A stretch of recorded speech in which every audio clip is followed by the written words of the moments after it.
Wow. Thank you for the pad. Good evening and welcome back to Death Mark. We like being marked by death. We like being deaf? No. We like being deaf. Considering how I said that the pronunciation there, a little weird. Not gonna lie. Anyway, hi, welcome back to Death Mark. That's how you say it. That's how you are properly supposed to say it. Anyway, last time we already escaped the clutches of death. Just barely, but we did. By giving someone some lipstick and a mirror. Yay, cool. This time around, we are going to hopefully not have our body used as... Fuck, I don't actually know the English word for that. A place where bees can find their home. Goodness gracious, what the fuck is that thing called? A nest. Sometimes I may be stupid. Back to Lord yeah, we're back to Lord Lord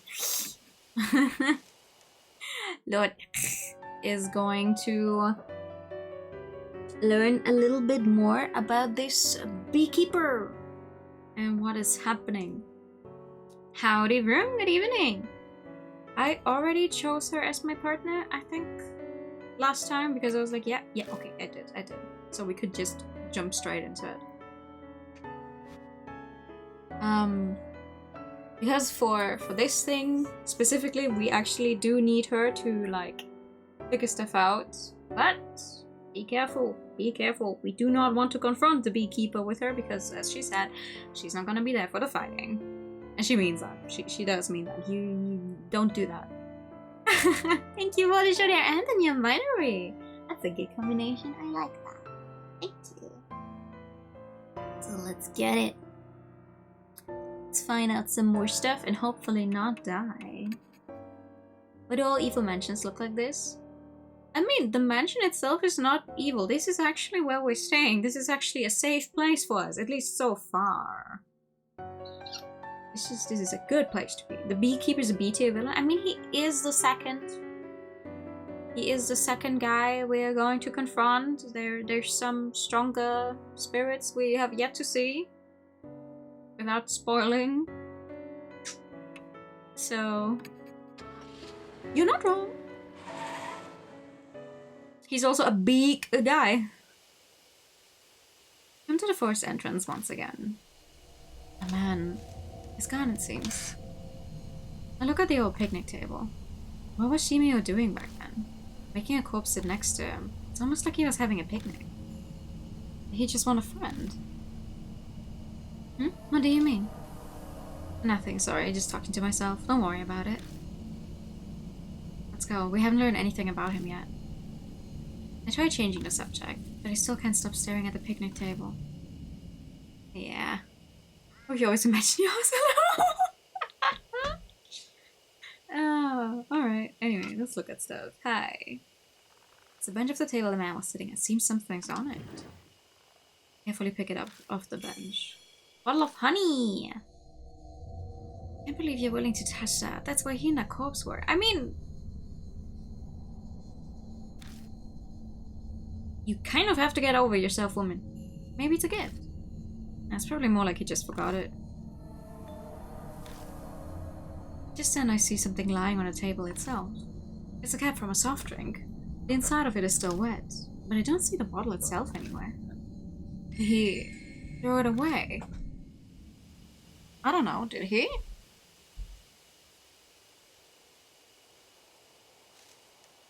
What am I supposed to be... Ah. I feel around inside the container. My fingers hit something hard.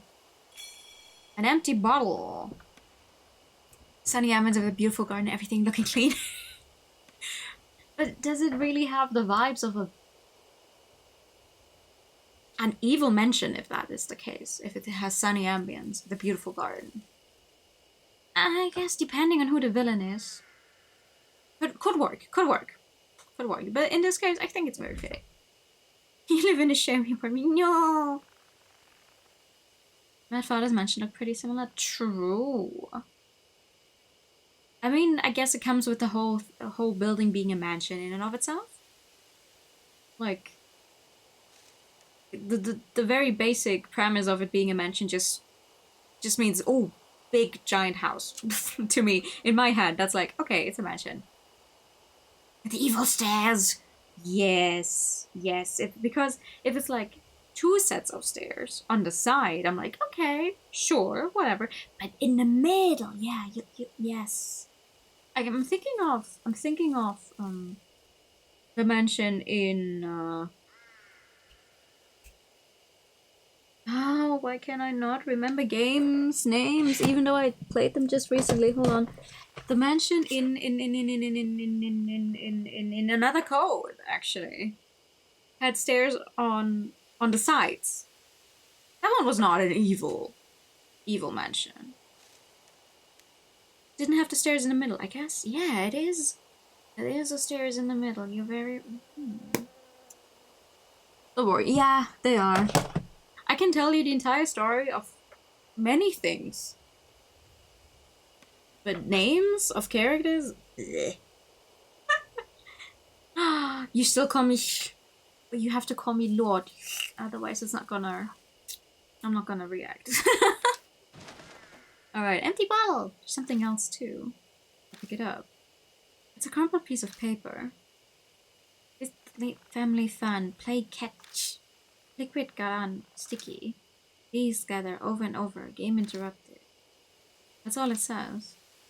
Is this a diary draft or something? Honeybee family dog. Yeah!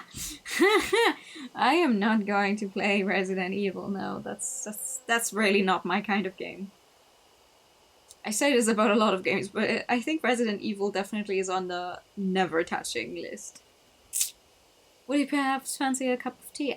Yes, absolutely. A wooden trash container. Alright, let's see. We wanna go up. And up. And up. And up. And left. And up. And left. And up. And then we want to get some more night-night. I search through all the containers and gather the ones that still have something in them. Night-night times 3. Thank you.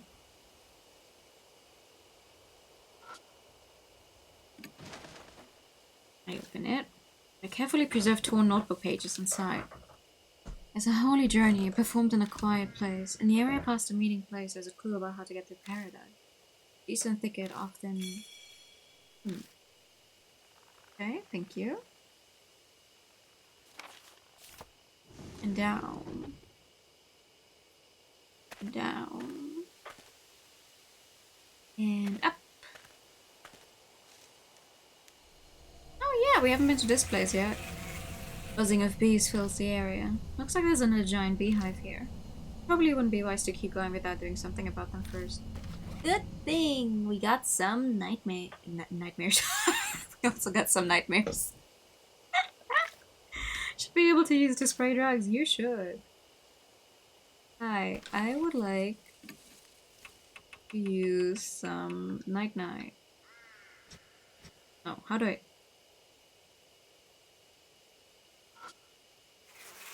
It's a giant beehive. Yes, and I would like to use some night-night. Oh no. There we go. Put it in the sprayer. I take careful aim and spray the drug. The bee's movements get slower. Eventually the hive falls completely silent. Used up 1 bottle of night-night. Silence every hive in this area, now we can pass through. Pesticides are bad for you. Be careful not to breathe any in. You get asthma. Oh. Do you?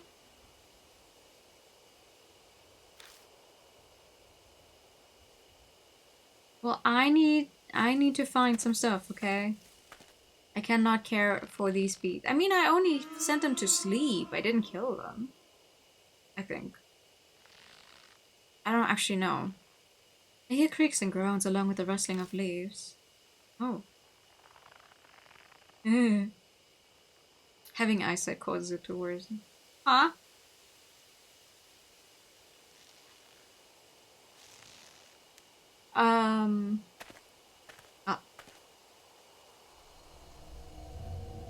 Ew. Are you fully blind already? Eyesight won't get any worse. Yeah.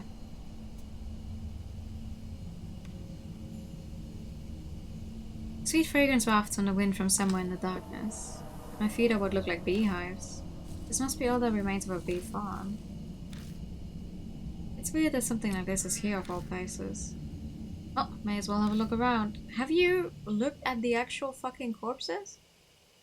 Have we not realized that the hello? Dangling from the tree are human corpses. The skin is as white as wax. Countless holes are drilled into the bodies and bees are buzzing in and out of them. My mind flashes back to the corpse in a cottage. Just like that woman. Tracy's looking away. How horrible. Why would anyone do this?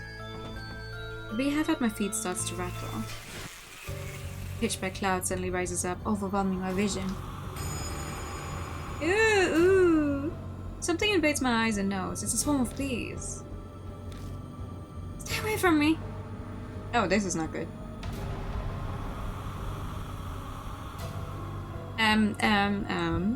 Even more bees are coming from the hives. Which hive should I close first? East. East. Let me choose. I rushed to the hive and somehow managed to close the lid. I hear the disgusting sound of bees being crushed. Seems I was able to stop their attack. Okay, next. Check for more active hives. Okay, next, the one in the south. South.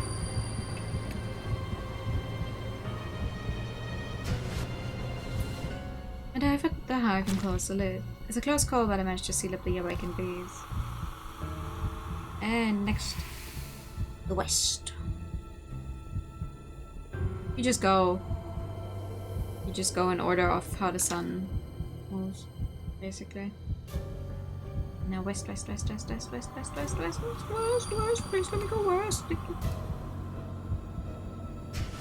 Which would actually be kind of accurate and not a proper way to address rulers. Your Majesty! I guess ruler would fit, oh. Lord. Should we hunting? Yeah. We're trying. Your Majesty! Carefully sneak close to the hive and manage to close the lid. A lukewarm liquid spurts everywhere like a grape bursting in my hand. I succeeded in closing the hive right before the bees burst out of it. Yeah. I don't like this chapter. Insects. After I close all the hives, the bees finally quiet down.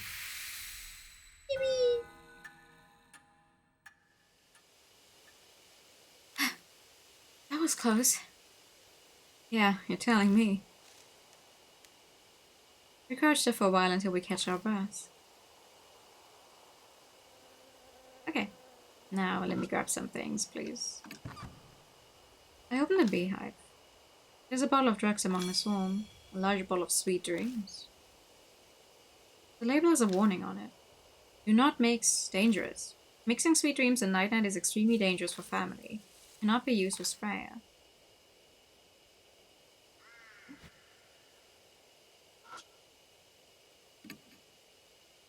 The inside of the hole seemed to have a spiral pattern. Must have been made intentionally. Thick liquid drips from them. The smell... Can't describe how horrible it is. Bees are gathering on it. What is that liquid? Seems the liquid attracts bees. If I had a suitable container, I could gather some of it. Bob is clutching something in its hand. I pry open the stiff fingers. Cottage key. When I put the key in my bag, my wrist burns in pain. Oh, seems I'm doing something right then. Oh boy.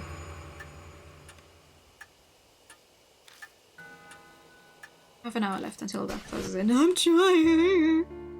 I felt this before. Cold sweat drips down my back. I suddenly remember what happened at H Elementary. Mark's symptoms accelerated and the person with me began acting strangely. Hey, Christy? I spin around and look at them. What? She stares at me, puzzled. Are you feeling okay? Yes, I feel perfectly normal. We need to hurry, you know? Right. Doesn't seem like she's changed at all. I don't understand what's going on, but if she's fine, that's great news. So far. Okay. We go back. And then we go left.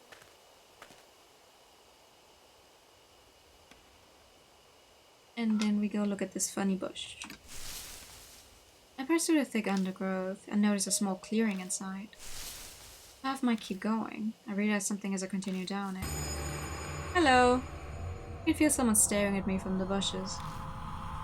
Ask my partner. Please try it. What? Me? I guess I'll have to. She faces the figure and offers up a prayer. See, this is why you have to take Christy. Because this figure is like, I'll only let a woman pass. Fuck you guys. Or something along those lines. Big adventures. It disappeared. Seems a desperate prayer worked. Thank goodness. It didn't possess me. Good job. Let's keep going. Oh, yeah, it's another cabin. With blood on the door. That can only mean good things. Scotch key, yeah. Let's see. Oh, an overly sweet smell permeates the inside of the cottage. I'm pretty sure it's honey, huh? My eyes fall on a white object that was carelessly left lying around. That can't be. Don't tell me. You thinking about opening that? I have to check it out. We don't have much time left. Before I do that, I would like to check out some other things, actually. What's in this thing? I open up the container. Inside is something that looks like a dried tree root. Yay! There's a scrap of paper stuck to the tree root with wire. Everyone's gone. I'm all alone now. I want to see everyone. But my head is so foggy I can't remember how. I think the last thing I need to do is combine those two, but... Okay, what about the book? It's an old notebook. Family won't die if they're dreaming. If the betrayer comes, wake them up and hit them. Do it until they calm down. Be careful, everyone. When they wake up, family is only human. It looks like some useful information. Should I rip it out and take it with me? Yes, always. Cute. Alright, hello. A big burlap sack is slung against the wall.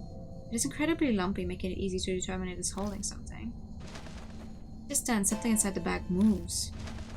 It keeps squirming intermittently. Why is it moving? A cold sweat breaks out of my forehead. I hesitantly reach for the mouth of the bag. Holding my breath, I slowly open it. A sickeningly sweet smell hits us. Hi. I forgot to...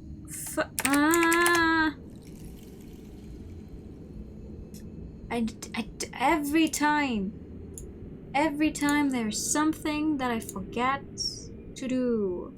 Why is that? Why is that? Why?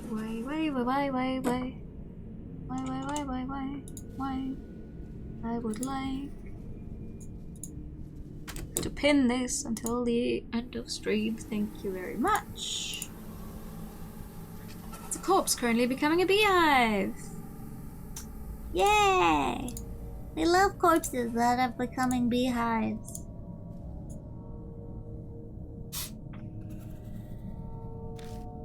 It's completely unrecognizable at this point, but I intuitively know who it is. Masao Kimono was sitting on a bench with Shimio and wanted to commit suicide. Can't be a beehive. I mean, what else do you think it is? Honeybees are burrowing into the holes all over his body, diligently making their hive. The faint noise we'd heard coming from the back must have been the buzzing of bees. He died because he didn't beehive. Room, I'm going to hit you one day. This is beyond insane, and it has to be the work of Shimio. Once it's complete, another object card? What? French? Will be added to the repulsive bee farm. Just then I noticed some objects stuffed in next to the corpse. The mismatched items seem almost like burial accessories for the dearly departed. A tennis ball, a large ball of night-night, and another 3 times night-night. There is the swarm, then you'll be safe. There is the swarm. Can I do that with what I found so far? We try and muscle his corpse to the back. I'd like to give him a proper burial, but there's no time for that right now. Hey, can I say something? Chrissy's expression is grave. Her face is flushed with shame. I know full well that it's far too late to be saying this, but I can't stand it. I can't take any more of this. If we run into this monster, no way will I be able to do anything. I'm not kidding. Whatever I said on TV, it's totally meaningless here in this forest. Sorry, but I can't help you anymore. I know this is out of the blue, but I thought it was now or never. I really am sorry, but I just can't do this. Christy stumbles over multiple apologies. No, there's nothing to apologize for. It's normal in situations like this. Honestly, I think we're the weirdo here. Any regular person would react the same. Hell, everyone would want to run as far away as they could. But her confession carries a dangerous consequence of its own. If at some point I end up fighting the spirit like I did at H Elementary, could she handle being my partner? No! No, she couldn't. You do need her to even be able to get here, because that's where the story wants you to go. That's how you get forward, but you do not try to fight the thing with her. Alright. Let's get out of here. Turn a room into a candy statue. Oh! Goodness gracious. Being your partner so I get down on a spiritual level. Oh my god. Wait, actually. Hold on. It reminds me.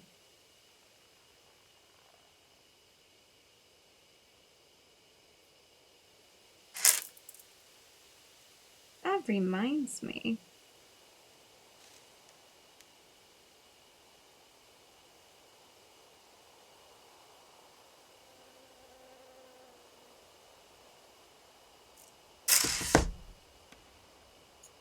Might as well, right?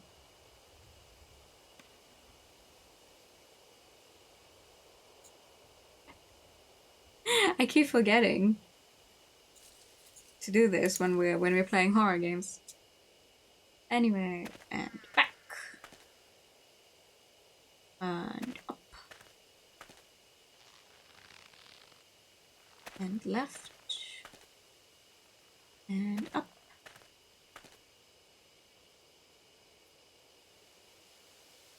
And up and left and up. And up. No.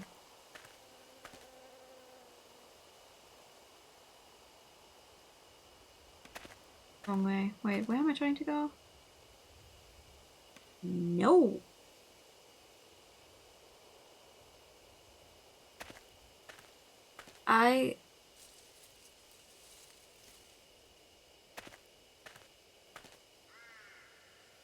Okay, never mind. This is where I wanted to go. There we go.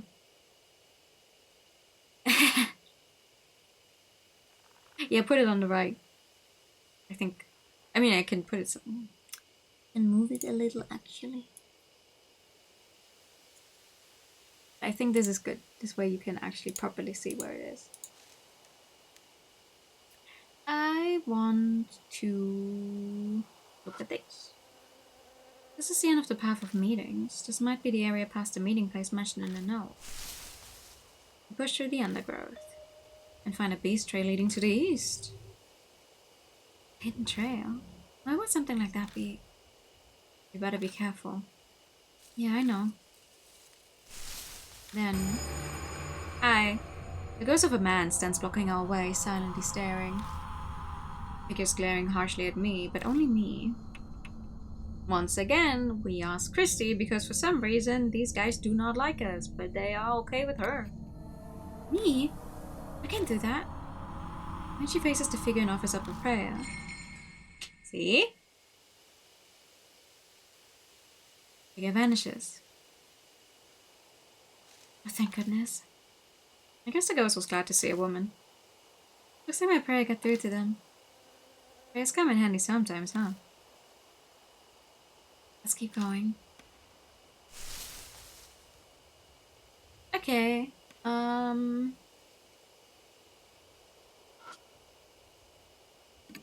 Let me use the broken crowbar.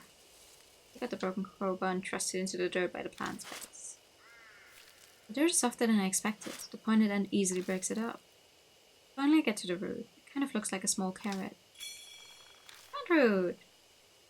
Huh? What are you going to do with that? I don't know yet. Actually. And back. Down. And up. And up. Up. And up. And out of here. Yes. Because we need a different partner for the rest. Who do we want? Do we want to fight with him or do we want to fight with him? We can choose whichever one we like, actually. Both works. Gunman for combat. Let's go. Gunman? You want the gunman? Mashta? Okay. We want the gunman. It's like, what? God damn it. Okay. We want the gunman. We also want to save because it's always a good idea. Let's see. Waste.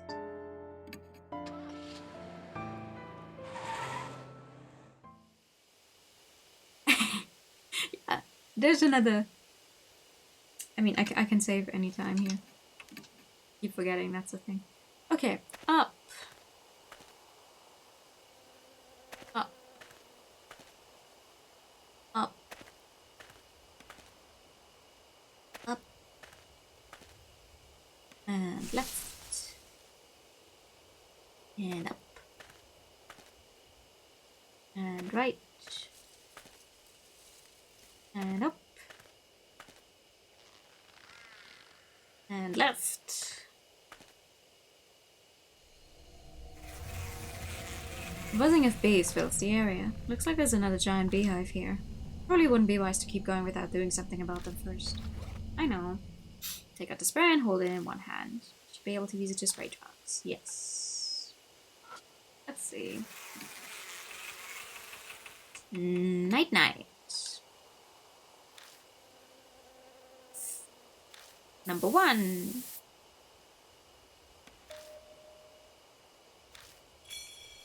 Yep. And night night. Number 2.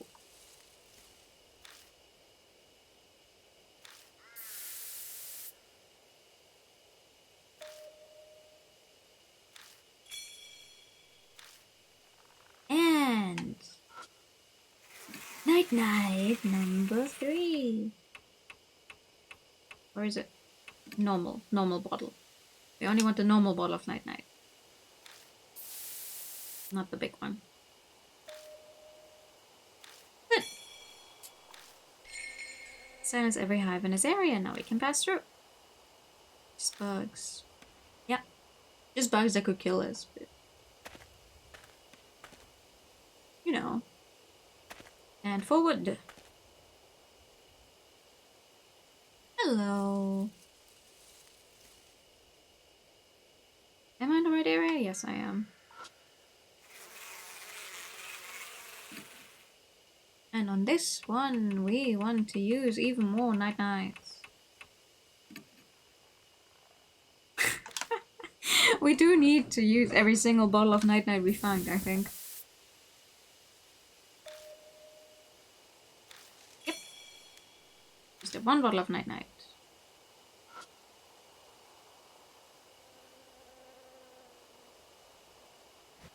And on this one too. Do not forget a single hive, or you're going to be in for a lot of pain. Oh, bees make a hive in something that decays anyway. These bees seem very special. I have no idea. I also do not know enough about bees to tell you. Good. Let me look at this one.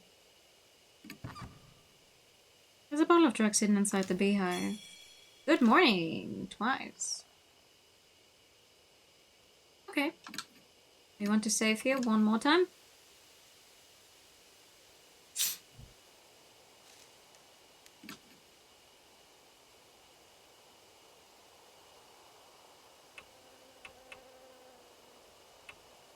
Yeah, okay. Good. Last chance. Sympathy. And now we want to use our empty bottle. Gather some of the dripping liquid into it. Stinky liquid. Good. Here we go.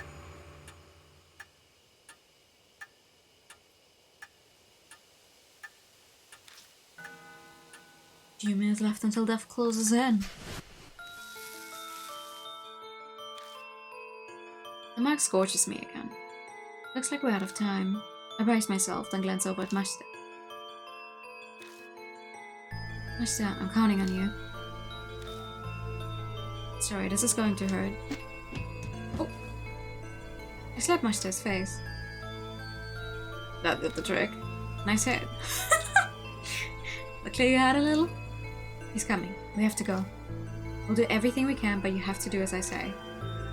Great. You can count on me. I know I can. Thank you. I proceed to lead Mashta into the darkness. Drifting on the wind from somewhere is the meltingly sweet fragrance of honey. New info is added to the spirit file. Yeah, let's go. Oh, hello.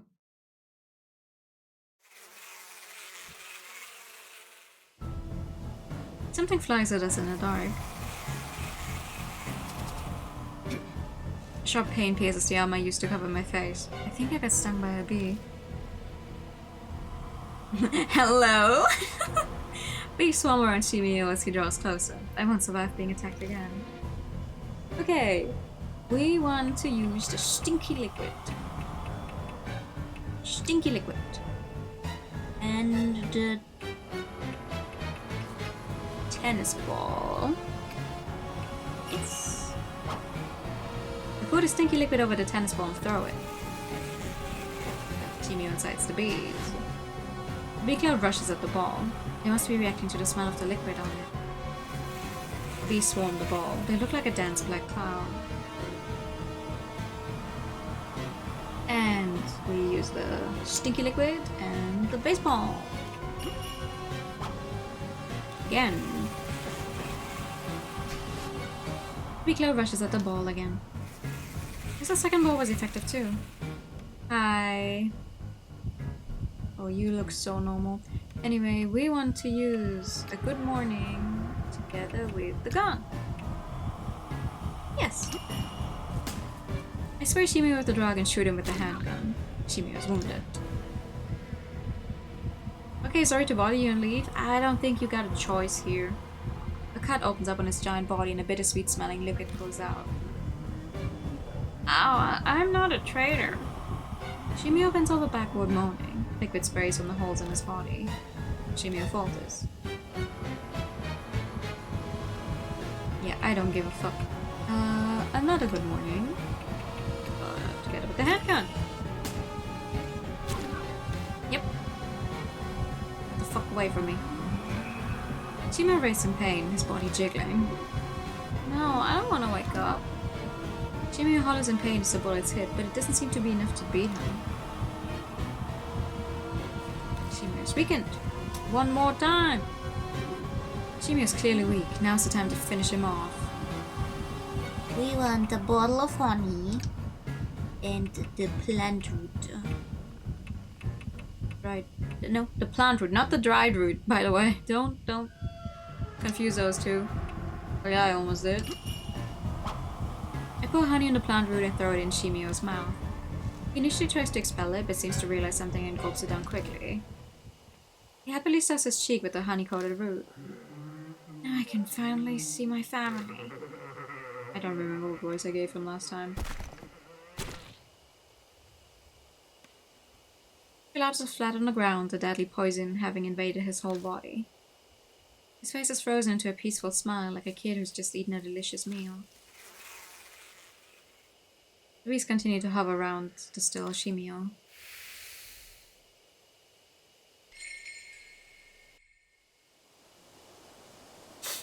I don't sense Shimio anymore. Took long enough.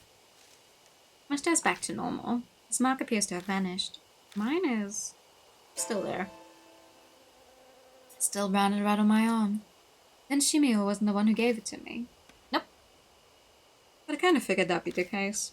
From what I can tell, when mark bearers confront the spirit that cursed them, they suffer extreme memory loss. That's why Mashita was acting strangely.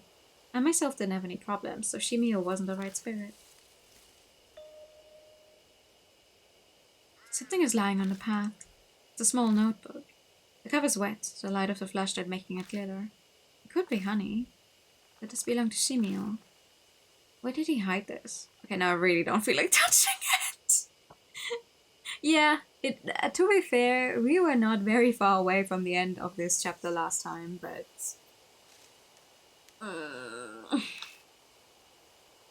Something's on the ground. I know! Seems Mashita has absolutely no intention of picking it up. I give up and bent down to grab it. Flipping through the pages, it appears to be a diary. Save it for when we get back. We need to get out of here. Yeah, you're right. We carefully retrace our steps back to the entrance so we don't get lost. Oh. Yeah. Yeah. Without warning, the light dies. Hey, what are you doing?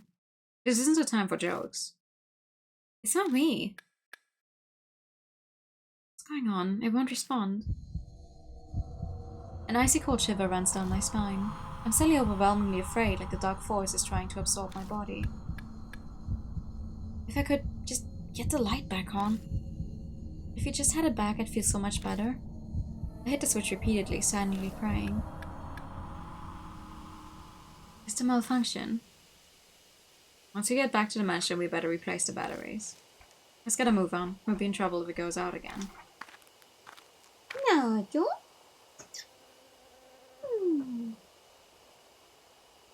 Yeah. We hurry all the way out and get in the car.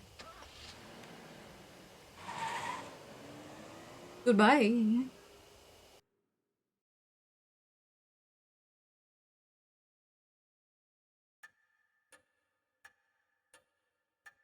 Yo, you're back. You did it. My mark's totally gone. But... my mark is still there. Huh? What does this mean? Chrissy's hysterical, clutching her head. We're in water over her head when it comes to spirits. Let's check in with Mary. What do you mean her? What? Yeah, hi, thanks. It appears that you overcame your fear and cleared away the grudge. It is unfortunate that Shimio was not the one who bestowed your mark. Good news is that at least Lord Sho and Lord Mashita's marks vanished. A question. I get why my mark didn't go, but why hasn't Christie's? I thought she got it from Shimio.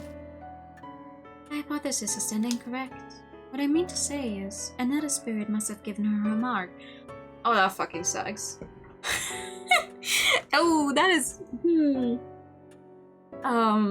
well... I don't want to believe it, but it's true Christy hadn't been in her right mind when we met. It's definitely possible that she hadn't realized she had it already. Lady Christie received her mark fairly recently. Her memory is currently unaffected. But if she were to come into contact with the spirit that cursed her, amnesia may accelerate, so please exercise care. Amnesia would get worse. That would explain much of strange behavior before we fought Shimio. Yeah. It would also explain why she did not change how she was acting the first time it got slightly worse. Oh god. Hey old man. It's been bugging the hell out of me, but man, your hands are gross. What? Of course they are. I did spend a whole day walking all over a mountain. What did you expect? Okay, yeah, but you really reek too. Did you touch something gross? I think he's talking about the honey on your hands. From picking up the notebook. I never did read the honey-covered notebook, did I? I take it out of my bag and open up the sticky pages. Inside it talks about Honeybee family, what they did and their ideologies. I can't tell if Shimio wrote this or someone else, but the incoherent writing spells out their fanatical thinking and hatred for society.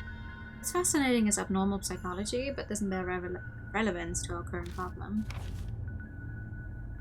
The author seems extremely pious. Multiple pages wax on about H Shrine. They seriously believe we'd face divine wrath if the shrine fell to ruin.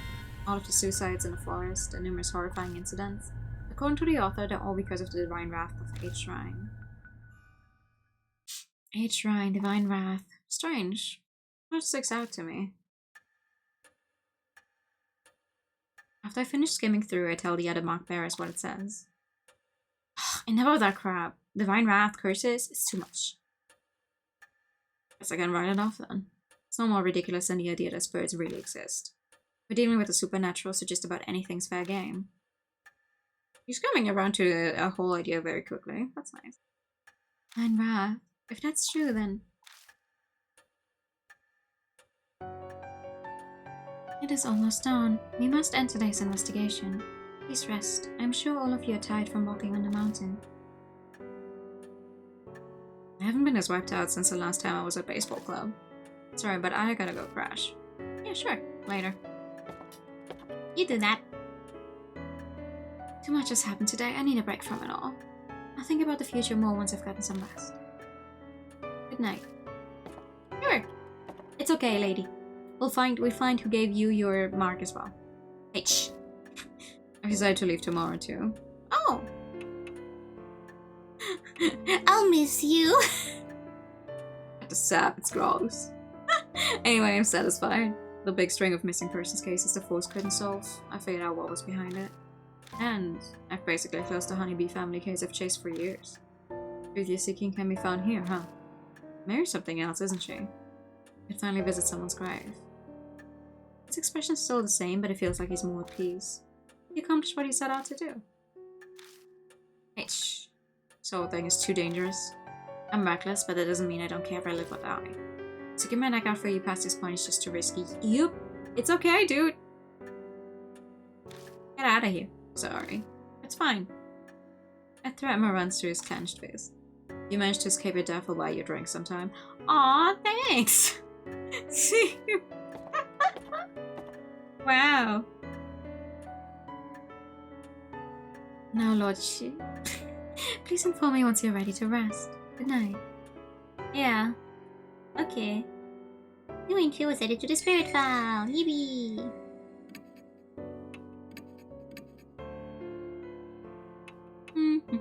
We are ready to rest. Yes, I am. Night. Good night.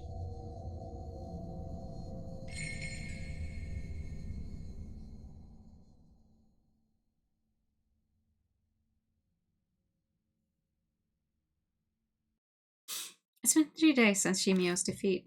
My show have left, leaving only Christy and I at the mansion. We've not had any new mark bearers arrive, nor any new info on any spirits. Death's footsteps keep drawing closer.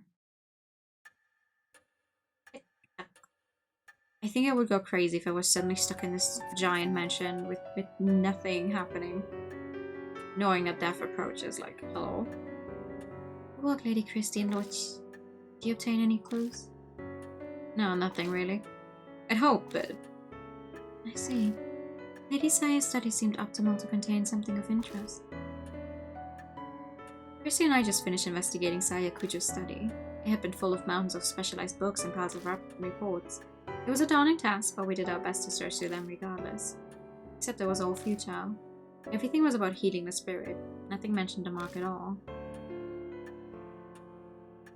Hey, Mr. Ch.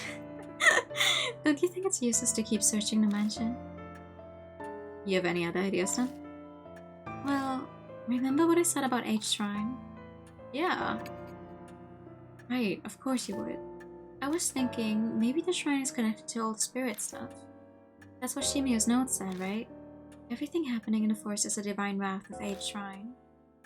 You think the mark and the spirit activity are because of his divine wrath? It's definitely a possibility. Disasters happen in many ghost stories and myths because of the wrath of gods. Isn't there value in looking into it? Yeah, I guess. Exactly what I expect from you. Always so quick on the uptake. Thanks! Christy's brimming with confidence. She seems in a much better mood than she was 3 days ago. She's a famous reporter after all, so maybe this is what she's really like. So Mary, I'd like to go see H Shrine. You don't mind, do you?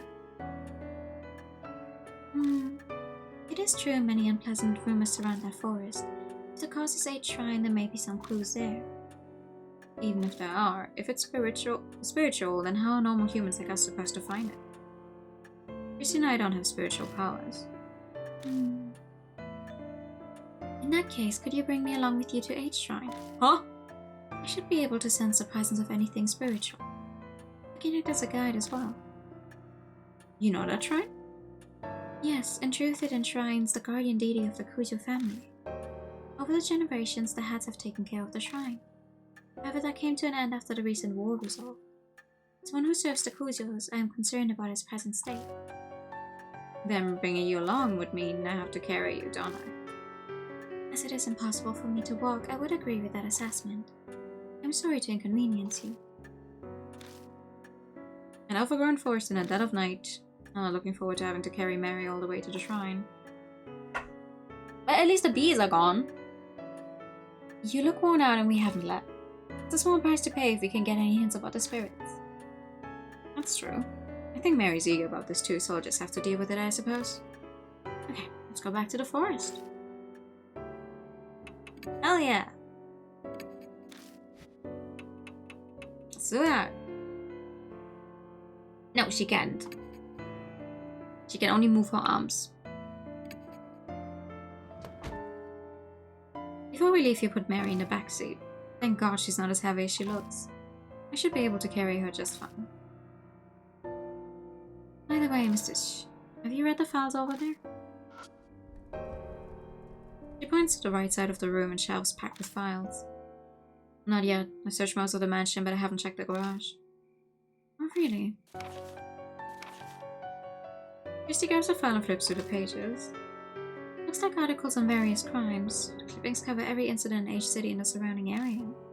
Was Miss Kujo looking into criminal activity? Any of it look related to the mark? No, not as far as I can tell. These are all extremely old. The most recent is dated 5 years ago. Oh, that is a while ago. Wait, his left is articulated rest of doll and a wheelchair through the creepy forest. I mean, what were you doing in the creepy forest then? At that point? I wouldn't even be surprised anymore. He puts the file back. Alright, should we head out soon? Yes, sir.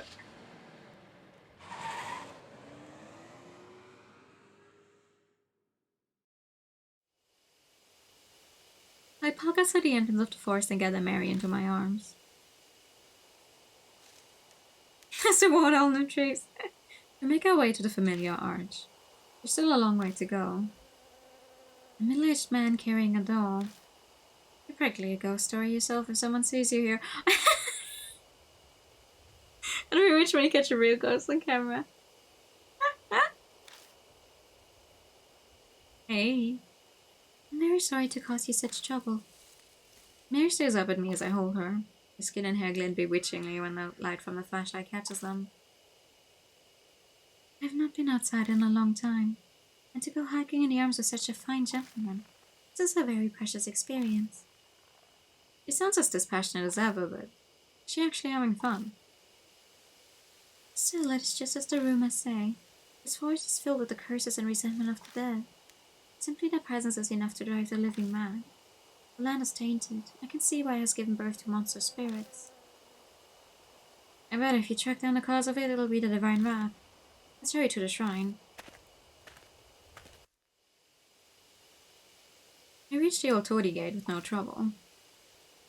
We stand and watch for a while, but nothing comes out of the beehives. They seem to be sleeping. It is most likely because Shimio is now gone. Each shrine is up those stone steps. In Mary's direction, we walk toward the gate. A small black shadow flits across our feet. It's a rabbit again. So this is the rabbit you told me about, Lodge. You're correct, it is very cute. The rabbit stares up at the two of us. Then disappears toward the shrine. What in the world was that about? What do you think, Mary?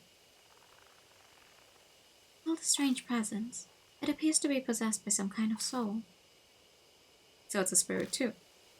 Indeed, though it does not appear strong enough to give marks to humans. We know nothing of its true nature, so please proceed with caution. Okay. You running up at me. We follow the rabbit under the toady gate and up the stone steps.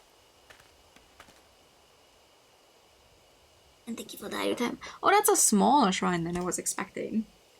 I don't know what I guess I was expecting something bigger.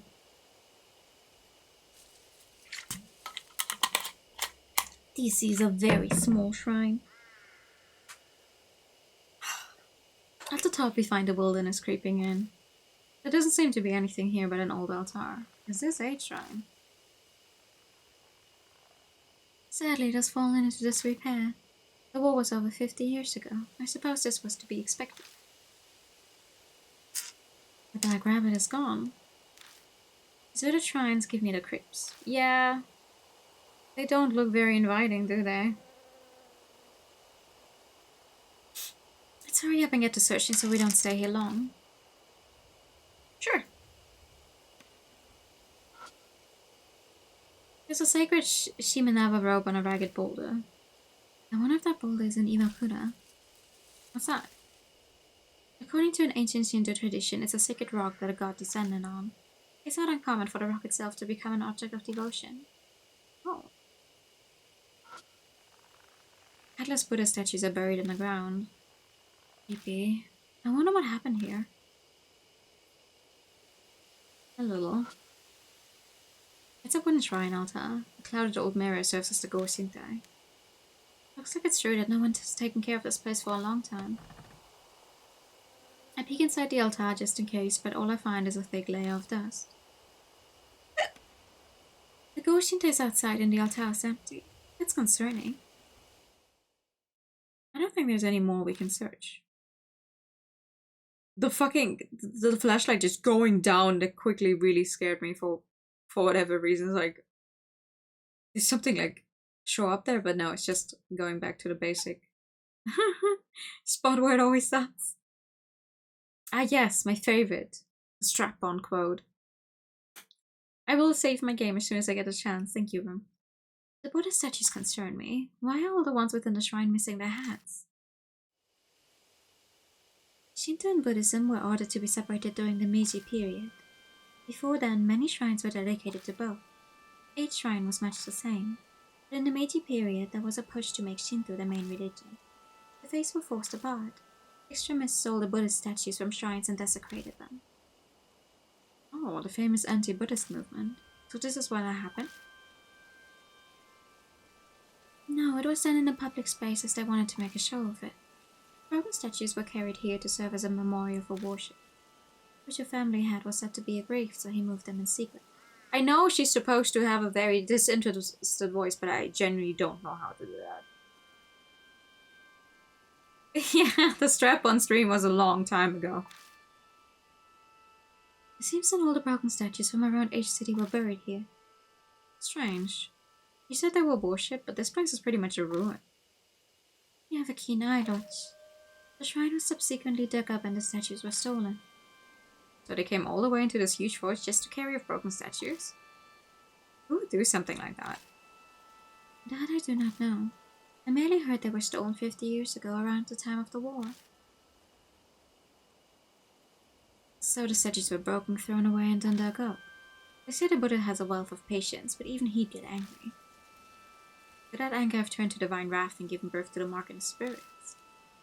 Mary, have you been able to feel the presence of any spirits or whatever? About that, this land is much more foreboding than I had imagined. The enmity of the forest swallows all else. It is hard to sense beneath it. So, too much background noise, right? Yes, although I do sense the same presence as Lady Christie's mark, however faint. I'm sure the spirit that gave her the mark is somewhere in the forest.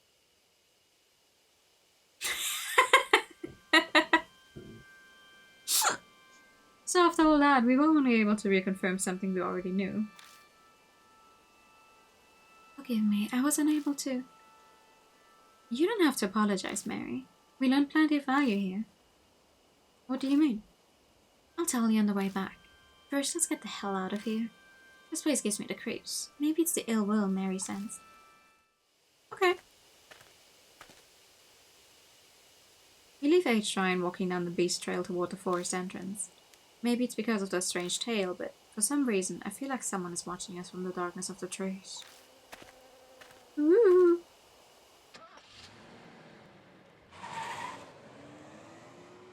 It's been 2 years since the strap-on stream, actually. That is fascinating. No, well, not a full 2 years.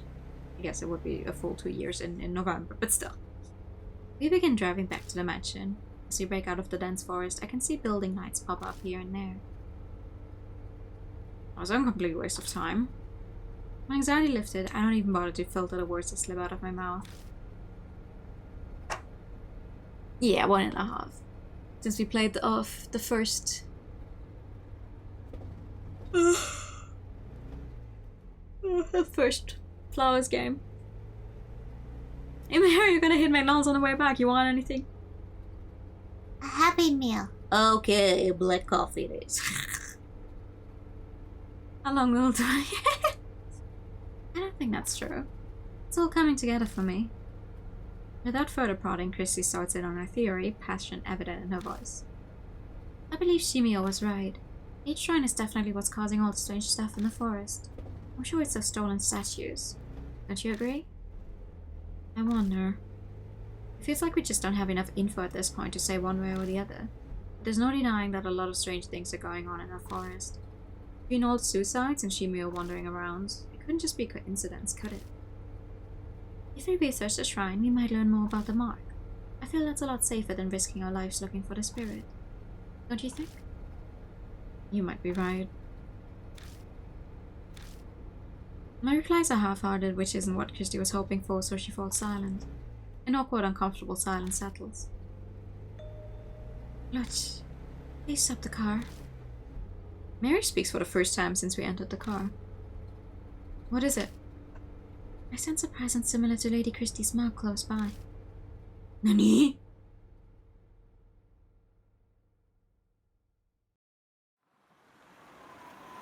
Nani?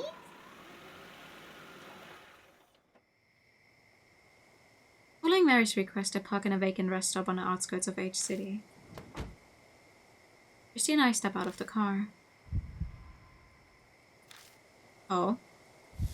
Oh. Ooh, my mark is suddenly scalding. There's something nearby. Look, someone's over there.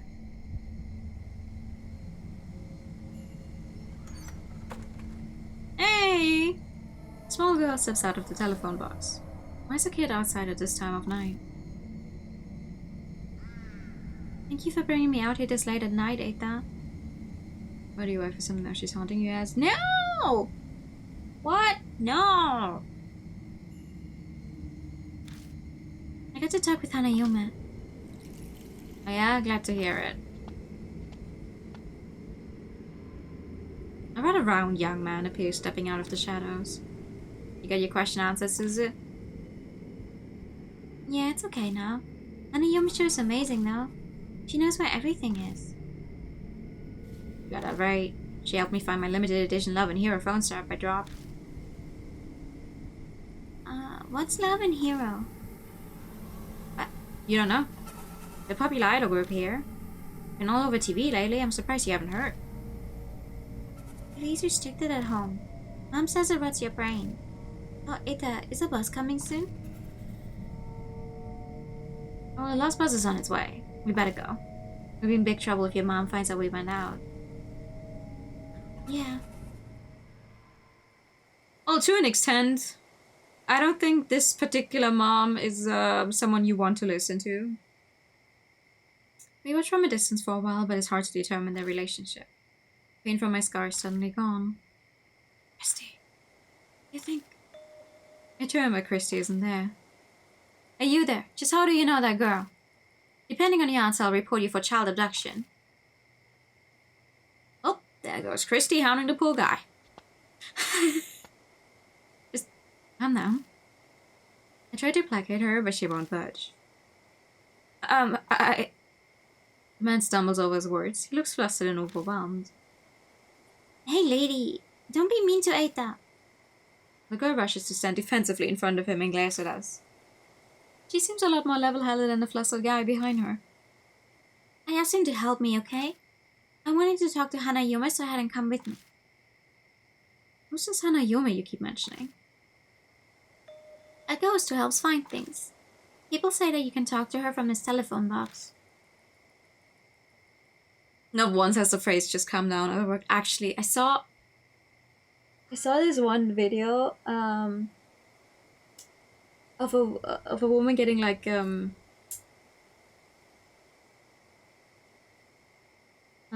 like, oh god, what's the word? When they look at your like a pregnant lady, and they looked at her, and she gets told like she's going to have twins. So like, I don't think anyone in their life ever expects to be pregnant with twins. So she's like, huh? Like, and the doctor or whoever tells her to calm down. And I'm like, of all the things to say to someone who you just told that they're pregnant with twins, don't use the phrase "just calm down." Maybe like almost every other phrase in existence, but maybe not "just calm down." Hi, Sammy. Thank you for the biddies. Good evening. A spooky game, very good. We're finding out about our third ghost, spirit, whatever. Surprise! Your financial burden's doubled. Surprise! Giving birth to these kids is maybe going to be even harder than just giving birth to one singular kid. Yay! A ghost, huh? She looks at me. We're both thinking the same thing. Earlier the mark was hurting, so maybe... You guys look serious. What's going on?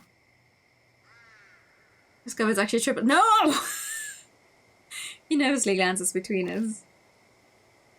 Does this guy look familiar at all? I showed him the mark on my right arm. Hey, hold on, what is this? It looks exactly like mine. He pulls off one of his gloves and reveals the mark on his hand. Why does everyone get the marks on their hands or wrists, though? Everyone, except for, I forgot her name, but our very first girl who had it on her thigh. Everyone else gets it somewhere around their hands. Why? More, yeah, thank you. What is the fate French?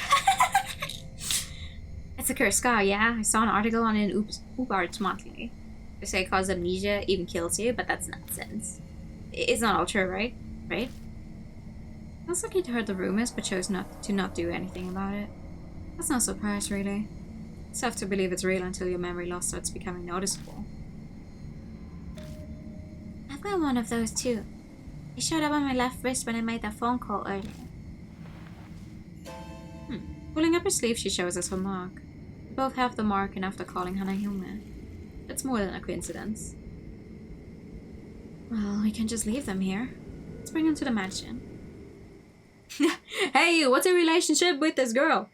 I'm going to call the police on you for child abduction. Oh, let's bring both of them with us to the mansion. Okay. We tell them what's going on and ask them to go to Kujo Mansion with us. It surprisingly doesn't take much to get them to come. I thought it would take more convincing. But partially be because they missed the last bus while talking with us. Before they climb in, I warn Mary to stay quiet until we get back. Might be a bad idea to freak them out. I think you're going to freak them out by having a giant doll in the back seat that they're going to be sitting in anyway, even if she doesn't talk. Like, oh yeah, just take a seat in the back of the car. Why do you have a giant doll in here? Oh, emotional support doll. First we introduce ourselves. The man's name is Eita Nakamatsu. The girl is Suzu Morimiya. They tell us they met through the readers column in Ubat's monthly. Suzu mentioned she was interested in Hanayume and Eita told her what he knew. Then she pestered him into bringing her to the room a telephone box. Eita is a good dude, actually. Don't scare the people in the car while driving. They were out this late because of her. Her parents sound pretty strict. Her mother keeps a close eye on her after school and she needs permission to go out, so she snuck out of the house after her mother went to bed. I mean, how old is she? She doesn't look very old. Hanayuma's just as famous at my school as Hanahiko is. Hey Eita, please tell them about those rumors. I have to? Okay, fine. Eita reluctantly tells us at Suzu's request. They're just rumors I read, but...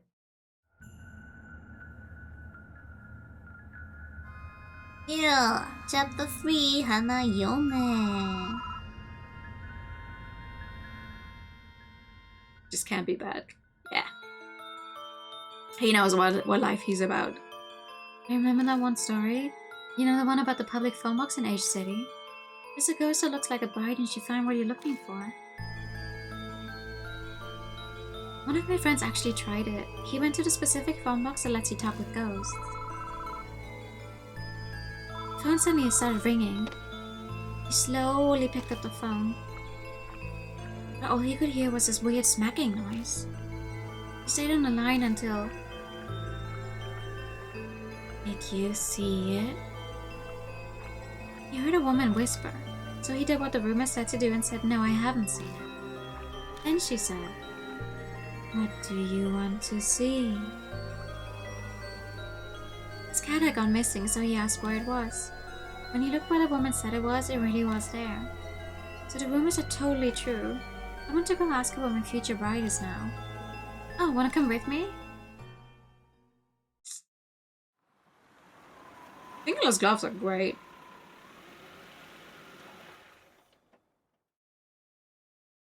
I think we've actually had this conversation before, but I think you should just wear what you want. Who cares about social acceptance? If it looks good. I think everyone in this game is gonna be a bit weird. Not gonna lie. There. I carry Mary from the car and gently place her back on the sofa. Thank you very much. Being in your arms is not bad, but I'm most calm when I'm here. The doll really talked. I can't say I expected that. And does that mean all that stuff about the mark is true too? Yeah. On the way over, we updated Suzu and Eita with just about all they needed to know. They may not completely believe this, but they're not rejecting it outright either. It seems like Eita in particular has already experienced some memory loss. Something about forgetting the names of anime characters or voice actors. Oh no! Christy looked at him strange, but he appears to be taking it quite seriously. And Suzu snuck out of her house because she believed the rumors about Hanayume. They both believed the new cult already. No, no tiny dolls for each individual thing. No. We're not doing what Alt did. I'm pretty sure they'll help us find a way to escape the mark. Granted, they're also really curious about Hanayume. Pardon me, but may I speak? The marks on Suzu and Eita, they are likely from Hanayume. And Lady Christie, the feeling I sense from your mark is the same as theirs. So we can assume Hanayume also gave the mark to you. Do you recall encountering her? Something weird did happen. Right before I entered the forest, I stepped in the phone box on Tea Mountain. The phone rang out of nowhere. Oh, it might be because of that. The telephone box at the rest area is also in the rumors of Hanayume. But I didn't pick it up. It creeped me out, so I left. I was never able to give that person one final call because of that. Who are you talking about? It is not for children to know. Fine. So there are the phone boxes like that? I think there are 3 that Hanayuma will call from. The one we went to in the A Highway parking lot is one. And one is at T Mountain West area. That's the one Miss Chrissy went. And Eta, where's the last one? At the Park by T apartment complex. It's the only one inside the city. Why just those 3 locations? Dunno. BBS I read didn't say. Mister, do you really think Hanayuma is the one who gave us the marks? I think. I'm not quite sure. At least one of you definitely got it from her. Really? But the rumors about Hanayuma go back 5 years. And no one's ever mentioned that if you call her, you get a mark. Caesar's right. Rumors about this mark thing only popped up super recently. So you're saying Hanayuma hasn't always been giving out the mark? If that's true, I wonder what triggered the change. Of course, I can't really say, seeing as I don't know anything about spirits. Ghosts helping people find what they're looking for, that's pretty strange. I mean, maybe she was a good ghost and someone else is using her powers for evil. Definitely the definition of a ghost story. Hey, Mr. If those rumors are true, why don't we try asking where the stolen statues are? If we return them to the places, it might just save our lives. Search for the Buddha statues. If Christie's right, we might be able to escape the mark without fighting a spirit. In your dreams. Mary, what do you think? A good question. Objects with human forms are easily able to gain inexplicable powers. Bleeding stone statues, cursed dolls, there are many examples. Historical statues of gods and Buddhas would certainly be no exception. Asking Hanayuma about them would be a good idea. So says the doll before eyes that has the inexplicable power to talk. So true. So true. Maybe it wouldn't be strange that Buddha statues could bring down divine wrath. Notes, may I add, as I explained previously, your mark is different from the others. Vanquishing spirit seems to weaken your mark's power. It's been several days since she told me that I was going to die. Taking care of the spirits being counted is likely how I'm still among the living. What are you trying to say?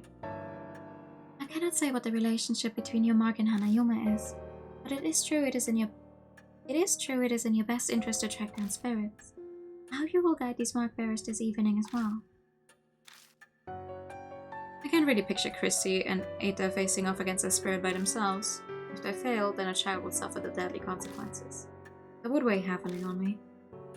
No turning back, I'll figure something out. Hell yeah! Thank you. Mary bows her head slightly. Now you should begin investigating Hanayuma. Why does she only call from 3 public phones within each city? Her secret may lie in the answer. Ow. You visited the parking lot already. Please investigate T Mountain and the Park by T apartment complex. Aye aye, sir!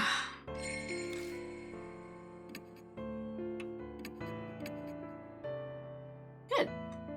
We want gutsy girl, timid nerd, and we want to partner with Susan.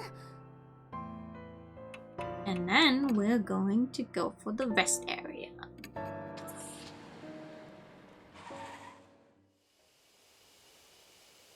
The phone booth stands solitary on the edge of the vacant rest area. An endless sea of trees stand behind it. Christy must have run into the forest after she heard the phone ring. Oh. I can hear a dog howl from nearby.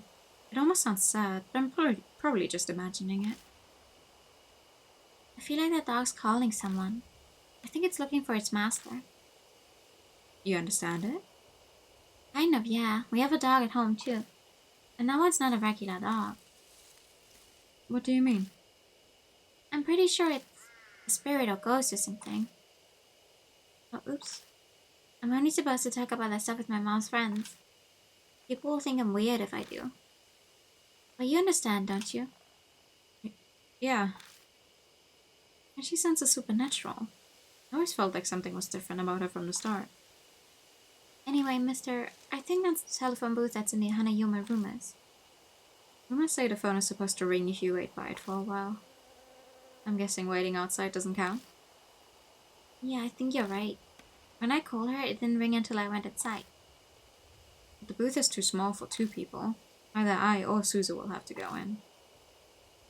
Should I go in? No, should I go in? No, I'll go in. I can stand around and make a kid do this. It's cramped inside and almost impossible to move around at all. I'd be a sitting duck if a spirit attacked me while I'm in here. This cloud of glass makes it hard to see the outside. It just makes me more nervous. I wonder how long I have to wait until the phone rings. Past the time, I glance around at the inside of the booth. There's a poster attached to the window.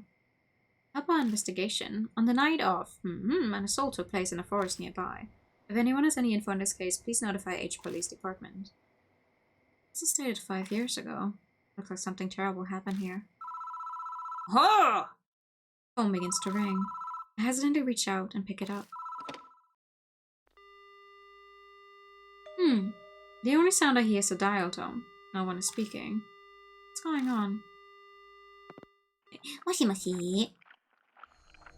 Hanayuma. Suddenly there's a strange noise. Crunching, smacking, like the sound of saliva as someone chews. Ew!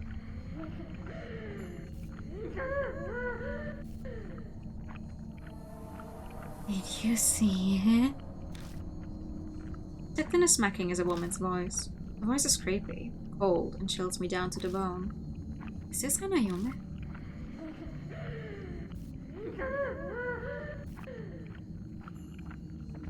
I hate chewing noises, actually.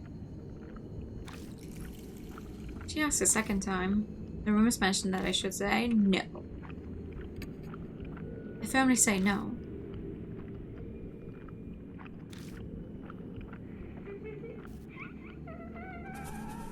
What do you want to see?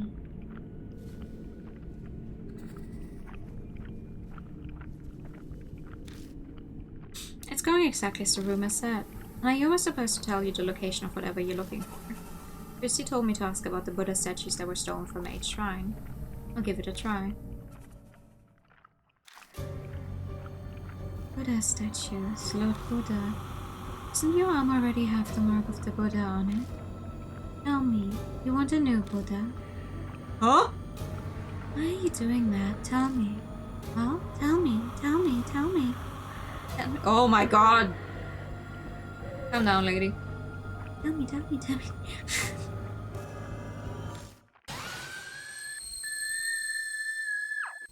Okay. The line goes dead. Well, that was fun. The woman's scream is still ringing in my ears. I feel sick. It must be because of my brush with the blood-curdling insanity. Why didn't she answer my question? What was different from when the others asked? The mark on my arm burns dully, like it's reminding me it exists. Maybe this is why she was acting strangely, and she did say something to the effect that Buddha gave me this mark. She's just too insane to differentiate between Buddha and a monster spirit? Or is this mark really the work of divine wrath from the Buddha statues? I wait a while longer, but the phone doesn't ring again. There's no point in staying in here.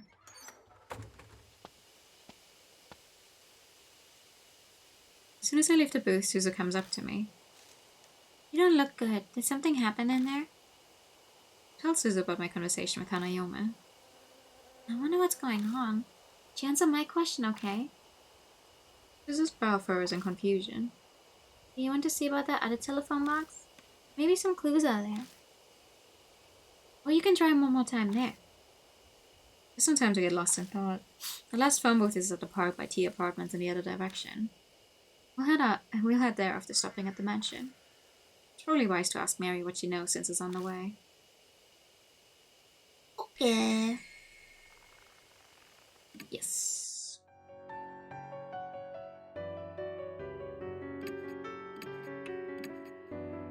We're sticking with Suzu. And the park.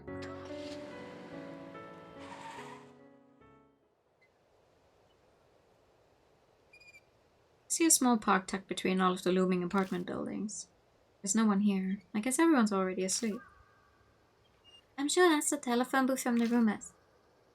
Well, now that I'm here, I still have no idea why Hanayuma hung up on me. I followed the rumors exactly.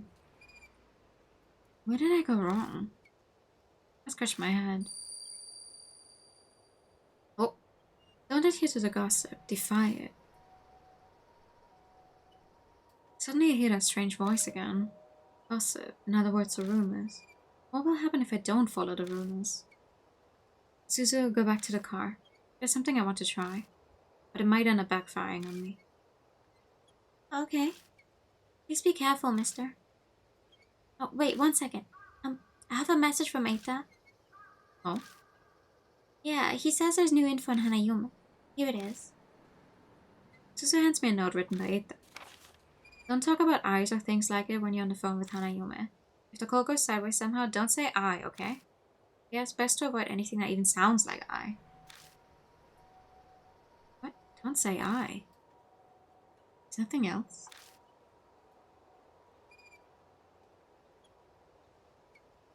No, that's all. But Eita said that he was sure it would help. Keep it in mind. Alright, thanks. Suzu returns to the car. I step inside and wait for the phone to ring. There's a poster in this booth too. Just like the one at the rest area, this looks like it's been here for a few years. Young woman kidnapped. A young local woman was kidnapped close to this location. If you were a witness to this crime, please notify the police. MPD. February 8th, 5 years ago. I think the post I saw at the rest area had the exact same date. Coincidence? I would not have been able to tell if that was February. I would have thought it was August because it said, like, they had first the number 2 and then the number 8. Day, month, year. Not month, day, year. America! The phone rings. I grab the receiver and slowly pick it up. I hear a noise like someone chewing gum from the other end of the phone. An icy cold voice speaks. Did you see it? Yeah.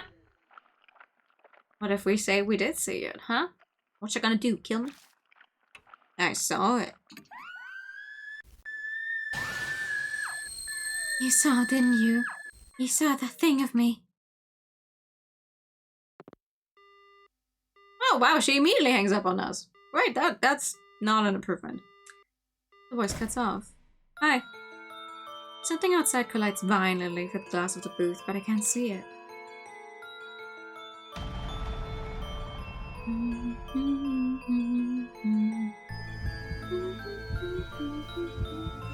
Tell me, how did you see it? With your own eyes or eyeglasses? A telescope? Don't say anything with the word I in it. Or that sounds like I, so telescope.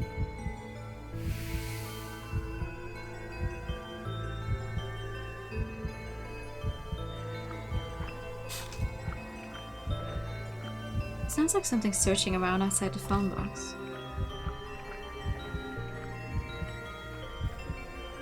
You saw it. You said you saw it. What color? A beautiful color. Red? Pink? Green?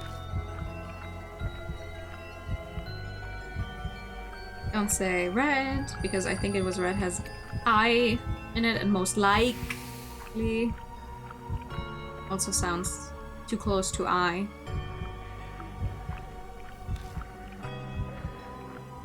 I wonder what this is like in the original Japanese text, how they made that work. You saw it. What kind of person are you? What's important to you? Dreams? Romance? Love? Which do you choose? It's again, second choice, romance is great. Because my and I sound too close to I.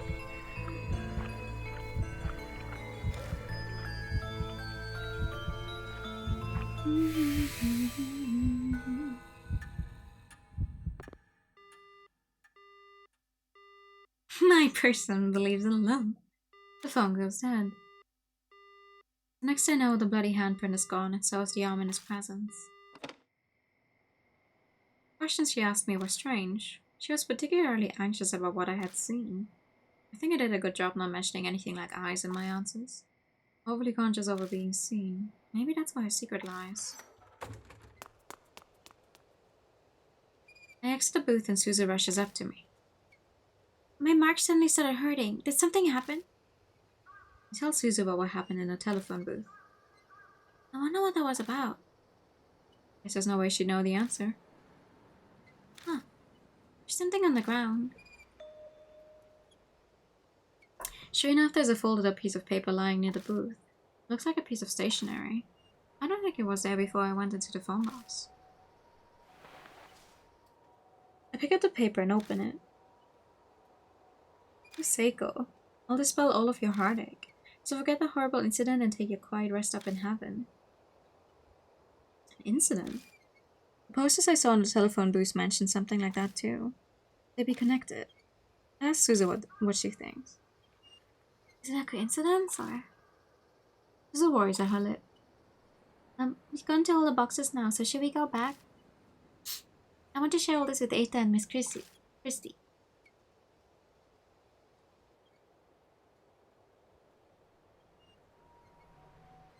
Yeah. We should probably head back for now.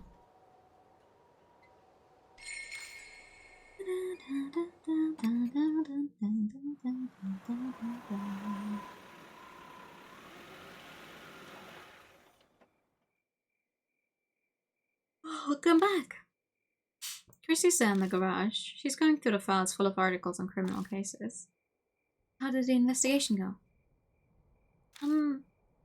Susan and I tell Christy what we discovered. I see. I can see Christy's mind working.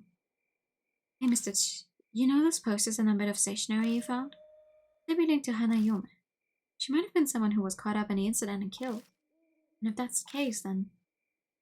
She glances over at the files. The dates were 5 years ago, right? Then there might be an article on what happened here in these files. Let's get Ada to help out too. Go get a move on. Okay. All four of us begin reading through files. The clippings range from the smallest dispute to the most heinous crimes in Age City. They're all dated 5 years ago or earlier. But they get stored in the garage because they're so old. After a while... I think I found it. The date matches the posters and the victim's name is Seiko. Susan lays the file out on the desk and we all peer at it. The photo's article's about an incident that happened 5 years ago. The victim's name was Seiko Hasegawa. Apparently she committed suicide in the Forest Bay Age castle on the eve of her wedding. It wasn't addressed when she was found. Susie, you probably shouldn't read anymore. It's pretty bad. Thanks, Eta. But I want to know more about Hana Yume. I feel like I need to do this. She's cringing, but she sounds determined. Between this and sneaking out at night, she's a surprisingly brave kid. It's rather odd for someone her age. I remember now. This happened back when I used to be a news anchor. Christy must just died enough to hear. And do you know the whole story? It was horrible. It's hard to recount. A woman was abducted by a gang while she was walking her dog. They brought her to the forest and assaulted her. People found her battered and staggering along the road the next day. The dog was run over and killed near the forest when it chased after them. That's horrifying. Yeah, but that wasn't the end of Seiko Hasegawa's misfortune. Later somebody cuts in. His usual grin is nowhere to be found. It's well known in some circles, but her assault was photographed. Pictures were sent to her fiancé. Oh, they threatened to make them public if he didn't pay up. I heard he gave them a ton of money to get the photos and the negatives. Is that true, Christy? Yeah, I heard that as well. Because of all that, Miss Seiko had a mental breakdown, and in the end she hung herself. She'd been a serious, honest woman, so she just couldn't bear it. We're all afraid of a woman attacked before a wedding. All silence that reality weighs on us. Susie timidly speaks up, her face pale. Maybe there's a connection between what happened to Miss Hasegawa and Hana Yume's phone boxes? According to the article, the incidents that wrecked her life took place near each phone box. She was abducted by the park and assaulted by the rest area. She was found wandering near the parking lot by A Highway. The phone booths connect Hana Yume and Seiko Hasegawa. The coincidence sends a shiver down my spine. So the note we found by the telephone booth, did Seiko's fiance write it? Most likely. What's strange is it was there and not where she committed suicide. Did Hanayume put it there? Maybe she was telling us something. I have no clue if spirits think, but if Suzu's right, then that note is an important clue for us. I seem to recall Miss Seiko's fiance was a famous musician. As a result, the case was widely publicized at the time. It happened right after they returned from a romantic trip to Greece. Old ladies were sobbing about how it made it all the more tragic. And the poor dog they brought on the trip died heroically as well. Where's the fiance now? Well, he began acting strange due to the shock and then went missing. Some say the suicide was to follow him. But he wasn't the only one who disappeared. It sounds like all of the culprits went missing too. Huh? You hear about that online too? Well, something like that. The internet wasn't the same back then, there were only hubs. Hubs? Like pre-internet chat rooms? Everyone was talking about it on the occult hubs back then. There was one person in the community who knew way too much. I think he was one of the culprits. He wrote up a bunch of things, like taking pictures and all that. And I bet those were pictures of the assault. Yeah, that's right. After they were finished, those assholes got a camera out and took pictures of her, her face soaked with tears. The whole time she yelled, "Don't look, don't look." Don't look, huh? And Ayuma has an extreme reaction to being seen by others. He kept going on about it night after night, until he suddenly stopped posting. People who knew him said they couldn't contact him at all. Those guys deserve to die, but it's still really creepy, you know? Suddenly a line from the note pops into my head. I'll dispel all of your heartache. Heartache. Hey Christy, do you happen to know exactly where in the forest Seiko killed herself? There was a report at the time, so I did go to the location, but that was 5 years ago, so I don't remember exactly. I feel like I went west from the big arch at the entrance. So you're really going to go? Yeah, you might be able to figure out something about Hanayume. Okay, mister. I'll do my best. Hell yeah. That's good, Suzu, because you are going to go with me. Christy was in the forest enough already, so... Haha. More Suzu time.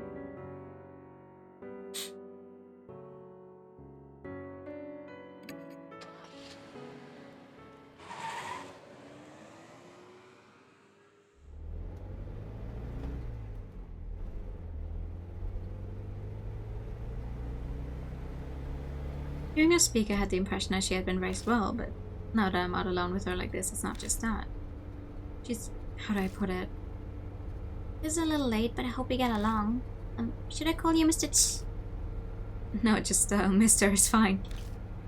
Having you call me by my first name is kinda... I'm sorry, that was rude of me. That's right, she's strangely mature. Wait, did I manage to fuck up my first and last name? Did I accidentally call myself Ch as a first name? Suzu, is it alright if I call you that? Yes, just Suzu is fine. Oh, okay. So what do your parents do? It's kind of out of the blue to ask them, but we might be in some life and death situations.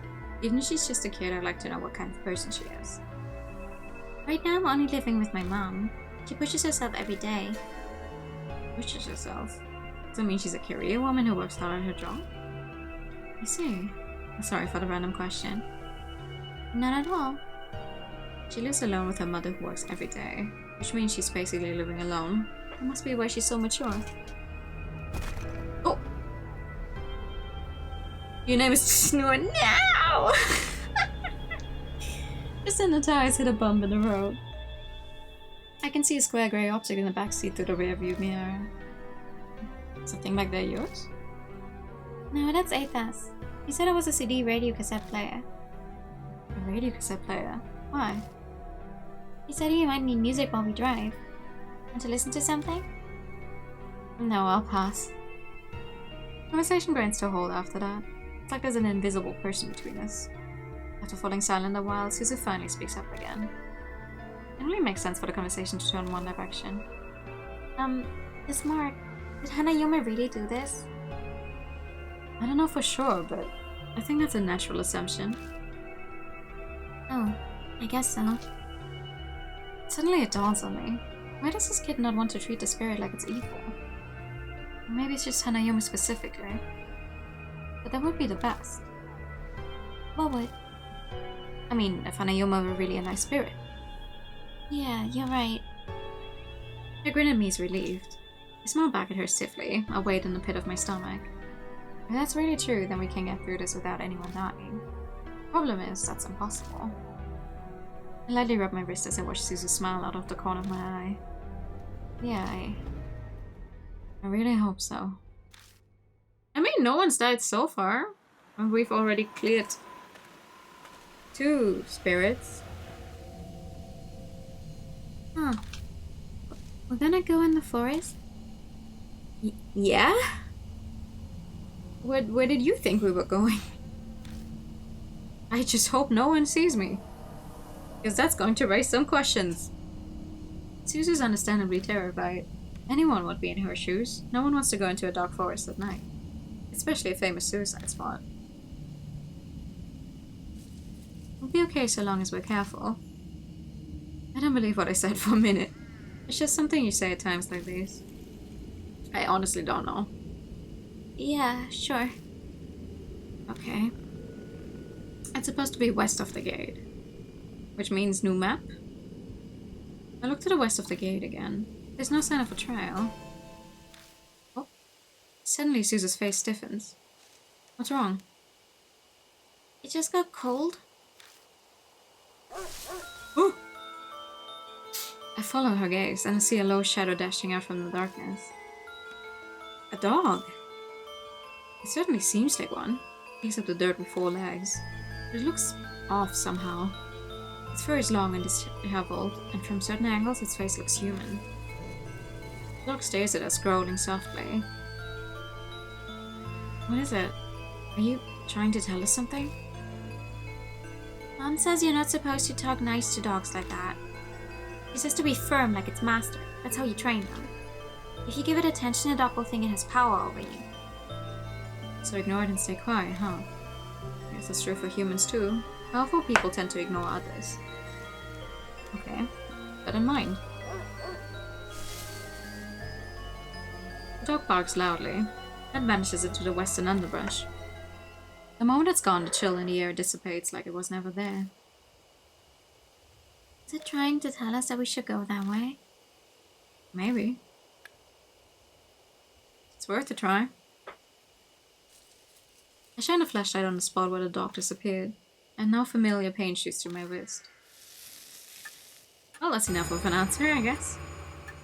The marsh color grows more with it. Few hours left until death closes in.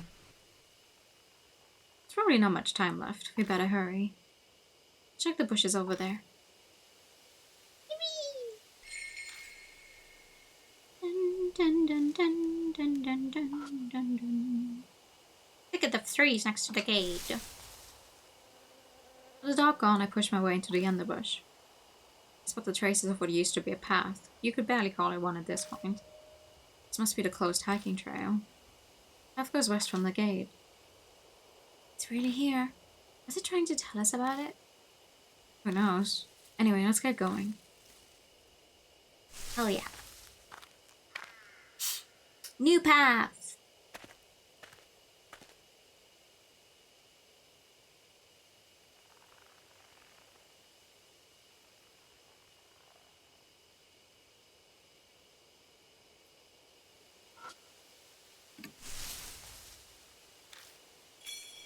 Another, oh yay, one on talisman, yippee!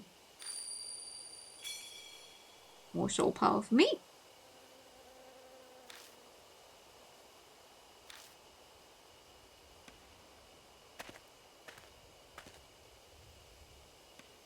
Oh goodness.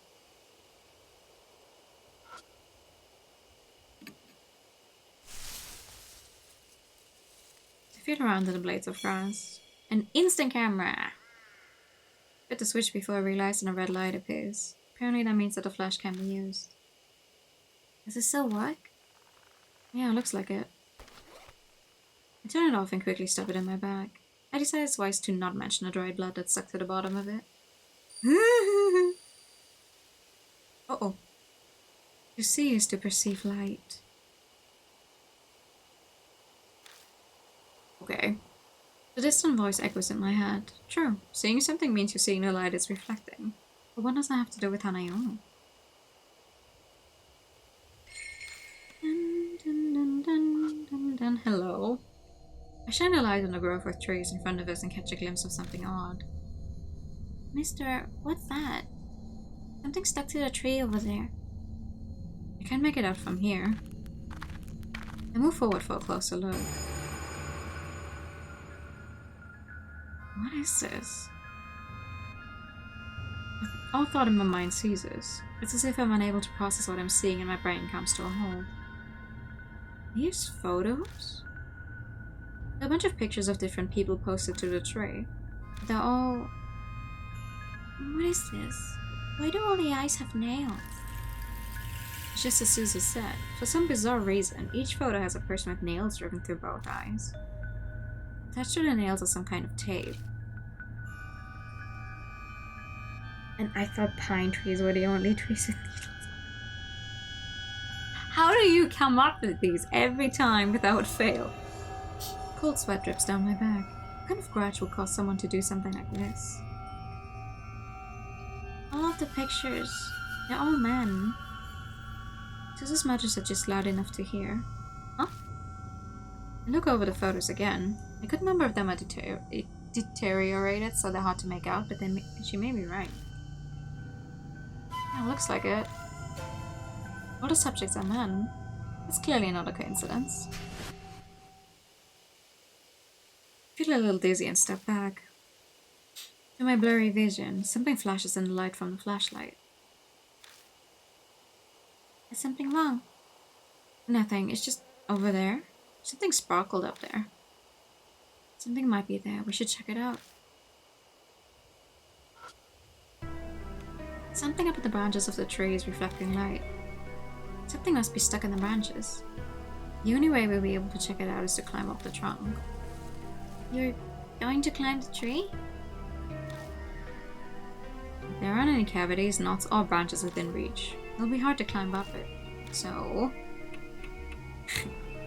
you could either boost her up, or if you're here with Eta, you could ask him. Because for some reason, Eta is the one person here who can climb a tree.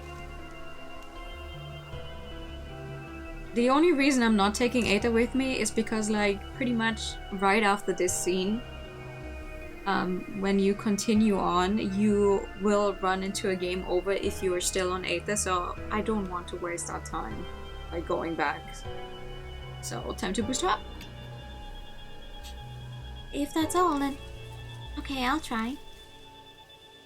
No! You'll see. You'll see. I got at the base of the tree and let her climb up on me. You go. I stagger a bit but managed to stand. I feel like I'm one of the trees now. Can you reach? Just a little to the right. I'm almost there. Excuse me. Nice. Oh, Susie reaches as far as she can with her hand and I lose my balance. We both crash to the ground. Are you okay? I'm fine. I'm here. Susie shows me her hands. It's only the object that was stuck in the branches. Dog collar! Collar. It makes me think of that dog we saw before coming here. Does this belong to that dog? I wonder they threw it away. Who knows? As I'm putting it away in my bag, I spot an inscription on the inside of the collar. Oh! Enta. How are you supposed to pronounce that?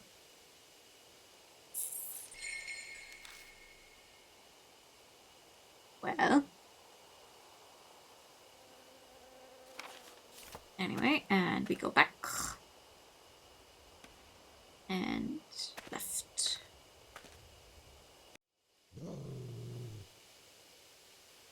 I hear a low roar from somewhere. I can't see what's making it, but it seems to be watching me.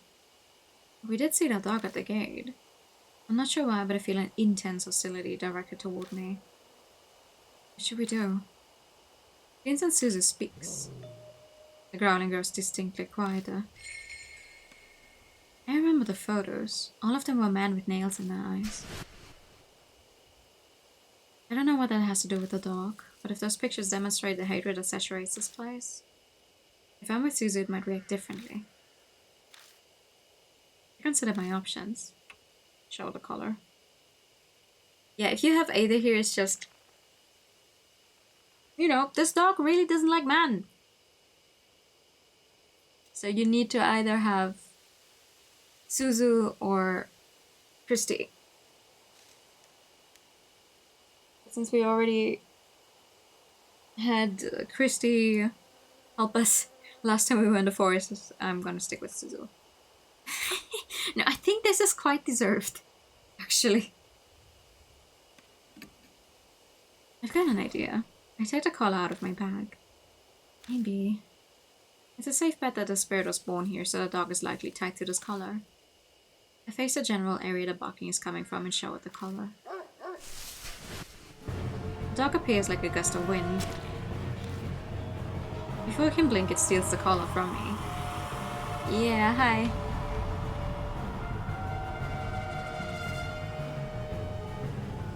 When I try to quickly jump away, I hear Suzu call out to me. I don't catch the rest of it. The dog rushes at me so fast it looks like it's gliding over the ground. Do not move. Stand still.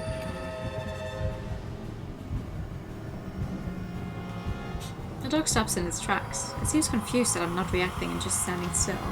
It shuffles back on its guard and prepares to attack again.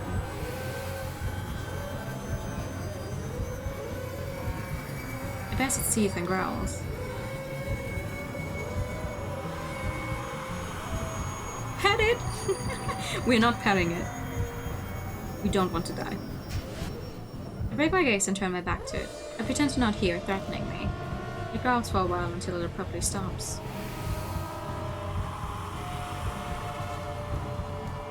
The dog holds the collar in its mouth and stares at me. The collar has an inscription on it, doesn't it? I'm sure it's sad. What should I call it? Genta. Because I went to Greece. So they called it.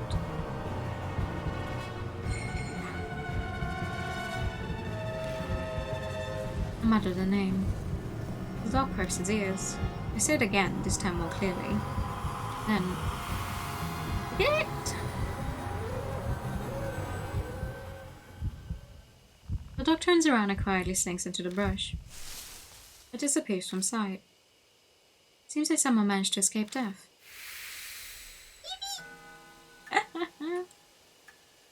I pick up the collar that was left behind and sigh deeply. Are you okay? Yeah, that was... I can't even say it was no big deal. My words simply trail off. That's all I can answer with. I pat myself down with my hands, but I don't seem to be injured anywhere. I did feel teeth biting into my hand when the collar was snatched from me, though.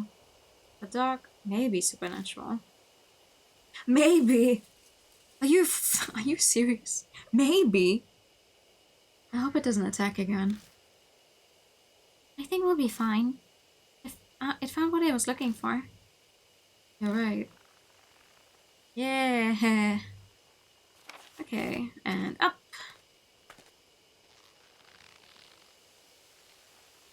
I sound like rope creaks above my head.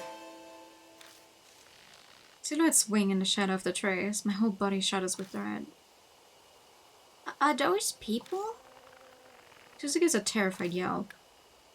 Speechless, I shine my flashlight on them. They clearly aren't people. The mannequins. Still creepy. The things hanging by their necks from the trees are display mannequins you can find in any department store. Obviously dolls can't commit suicide. So someone's idea of a prank, or maybe a warning to intruders. The only one who knows the truth would be whoever did this. Let's go. I don't think they're dangerous. They're only mannequins.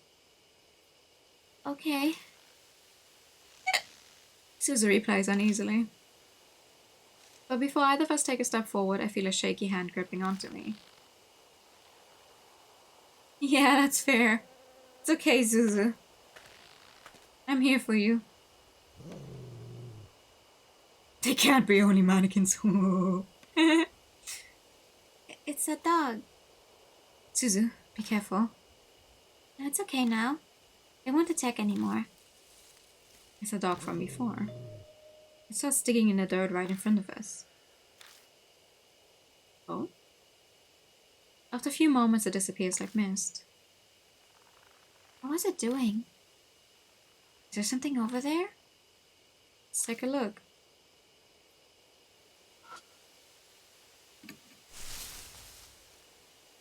I reach out and touch the dirt, but the texture under my hand surprises me. Dirt around here is soft, almost as if something was buried. Give me a hand. You going to dig here? I don't think we'll need any tools. Please. Okay. Give me a hand. I would have loved if she went and actually got a hand from one of the mannequins. Give me a hand. Okay. In silence, we kneel in this forest in the middle of the night and dig up the dirt with our hands. I feel like I'm rowing a grave. It could be that those words popped into my head because I somehow knew what we'd find. Distracted, I look down on what we dug up.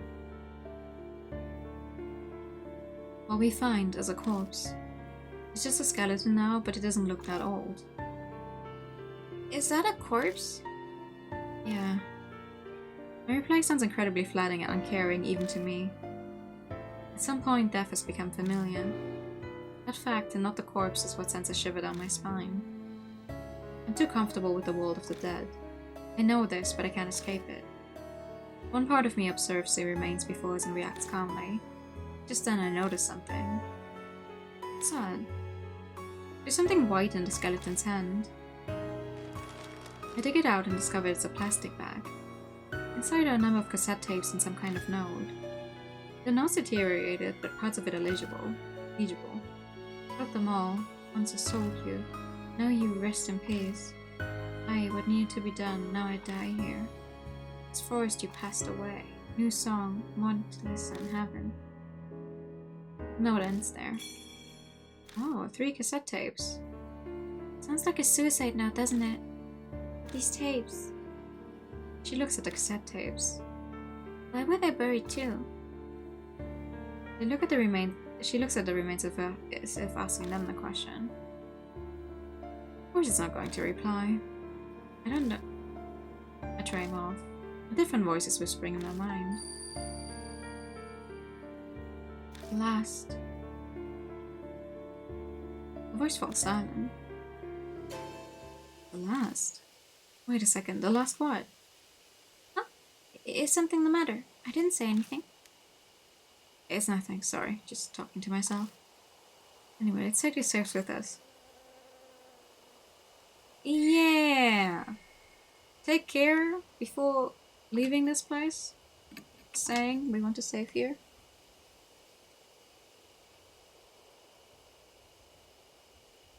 Reason being we want to go to a specific place. Because if we go to the wrong place, we are going to get the bad ending. We don't want the bad ending, we want the good ending. Tick-tock. Tick-tock. Out of nowhere, my mark flares up painfully, the intense pulsing setting my nerves on fire. Shit, are we out of time? I bite my lip and look at Suzu. Suzu, hey, can you hear me? Yeah. It's finally here. It all starts now. I grab Zuzu and run. The spirit is closing in on us. I think actually this is one of the games where I do say getting the bad ends is worth it. For one, I think you need to actually see all of them if you want to get 100% anyway, but also it's one of those where it genuinely actually does give you more than just, oh, you died, dun dun.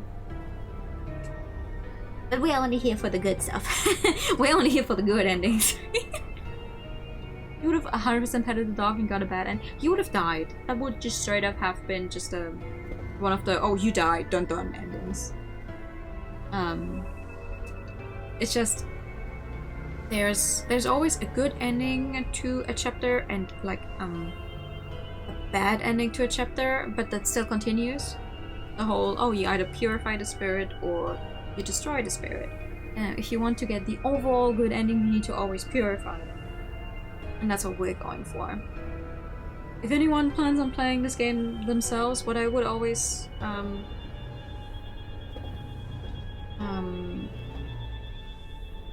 so hold on. The easiest way to go about it is just make a save,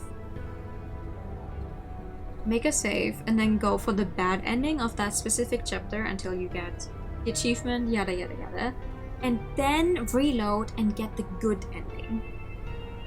For the simple reason that getting like the good ending requires all of the good endings, and there's no like oh you got a bad ending in every single chapter ending. That doesn't exist. So just get the bad ending so you have that, and then reload, and then move on with the good ending, because otherwise you would have to actually just replay the entire game because there's no skipping or anything, and that takes a really long fucking time. That's your strategy for 1-bit hard. That's what I would recommend. If I get in the car to go somewhere. Ow. Regardless, I'm here inside it, gripping the wheel. The mansion. I need to go back there for now. I glanced through the rearview mirror at Susie in the back seat. Susie's staring vacantly out the window with a slightly tilted head. The only thing out there is darkness. There's nothing to look at. Rita's tape player is lying on its side in the passenger seat. I grabbed it from the back, meaning to play one of those tapes. We quickly arrived at Cujo Mansion. Even though I discuss it with Mary, it's probably best to listen to a tape first. I reach for one, but as I do, I notice something odd.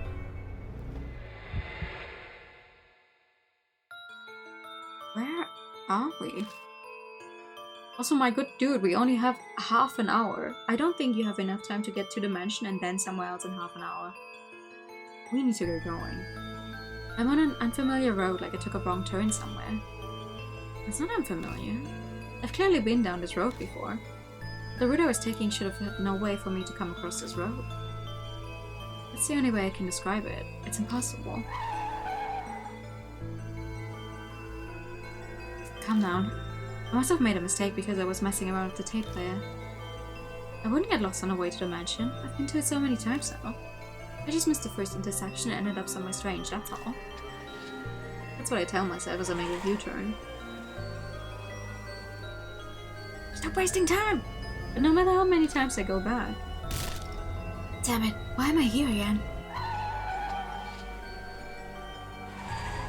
No matter how I turn, I end up on the same road. Right, left, or keep going straight. I still return to the exact same place. This is ridiculous. I hit the steering wheel. Maybe it was because of my outburst, but my mark starts burning with pain again. This is bad, really bad. At this rate, Death will catch up to us while we are here in the car. Having said that, we can't go back to the mansion. I don't think we'll be able to get out of this maze no matter how many times I try. In that case, what should I do? Where should I drive? We want to go to T Mountain. T Mountain is the good end. I turned the steering wheel in the direction of the place that popped into my head. T Mountain. It's not that I have to go there. Destination isn't important so long as it gets me out of this situation. I hit the gas pedal and abruptly turned the wheel, trying to get out of this cursed trap. Finally, familiar scenery returns, as if it was laying in wait for me.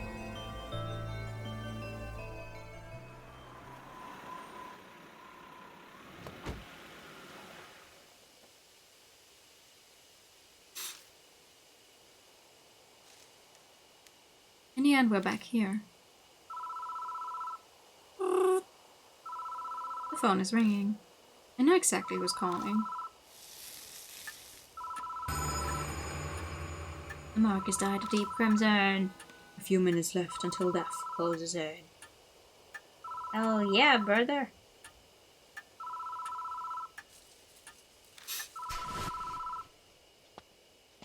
head to the phone booth. I've got Ata's radio cassette player in the back holding Seiko's memories at the ready. Let's do this. I pick up the receiver, but the phone immediately goes dead.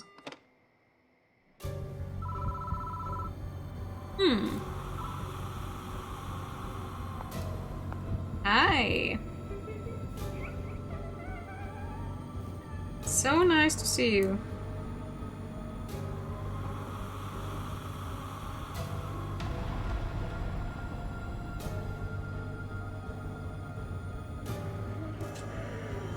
You saw, didn't you? I know you saw it.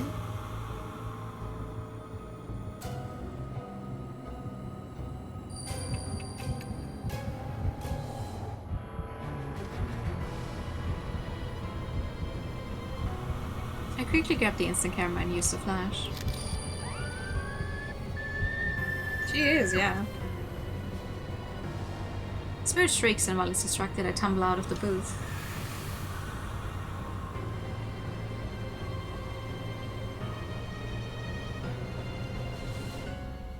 Once out, I spot out of the corner of my eye. Spirit's standing there looking down at me. Camera's battery's dead. What should I do next? Next, we're going to hit her with the songs. Tapes, whatever. I stick Charm Song into the tape player and press the play button. Listen often, dear. Spirit responds to the song. Oh, you're coming closer, okay. Spirit quietly drifts closer. What should I do next? Show her another one. Come on. I stick Echo Ballad into the tape player and press the play button. Hello. Spirit responds to the song. Yeah, another one. Spirit quietly drifts closer. What should I do next?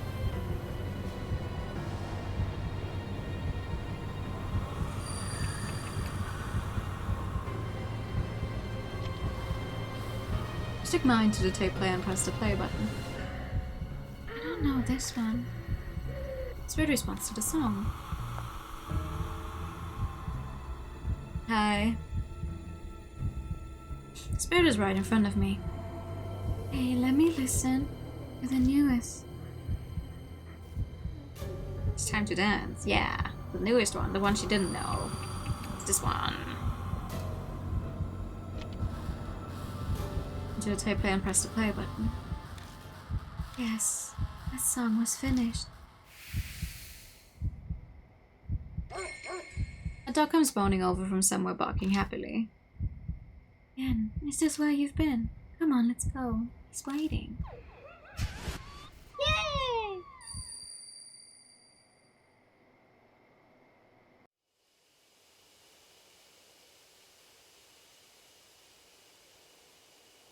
The funny thing is, the bad ending works the exact same way, except you are in the wrong location. Like if you go to the highway or the apartments, you have to do this exact same thing, but you're still going to get the Hanayome destroyed thingy, and your partner dies.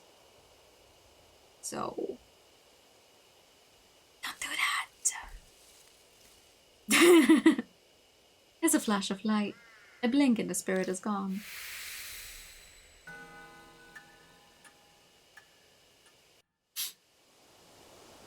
Oh yeah.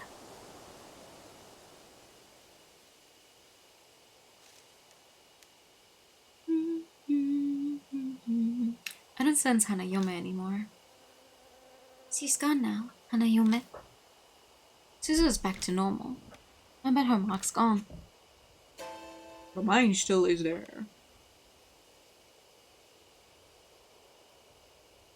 But mine's still bright on my arm. I guess Hanayome didn't give me my mark after all.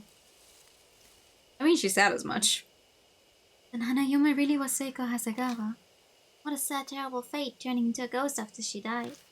I feel sorry for her. This place isn't too far from where Seiko died. Maybe that's why. The instant Hanayuma vanished, I thought I caught a glimpse of her loyal dog. I hope her dog and the song her fiancé wrote for her help her be at peace in heaven. Shall we head back? Yeah. Let's see if Christie's... Oh! Huh? Phone starts ringing out of nowhere. It won't stop. It's like it's waiting for someone to answer. What should I do? Oh god, I don't actually know. Do I pick that one up? Yeah, I do. Hello? Hello?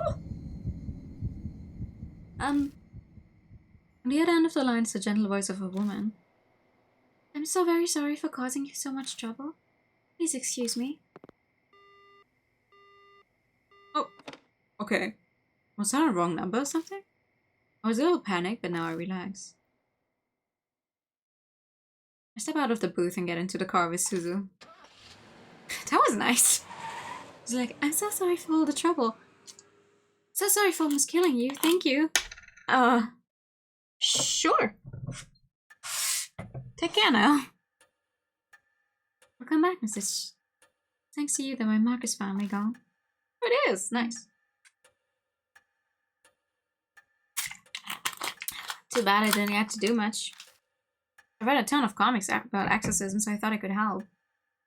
You have a collect call from hell. Would you like to accept the charges? Good job to you too, Ziza. Everything went okay? Yeah, it's all thanks to him. Oh yeah? I could have done a better job than him. I awaited your return, Lord.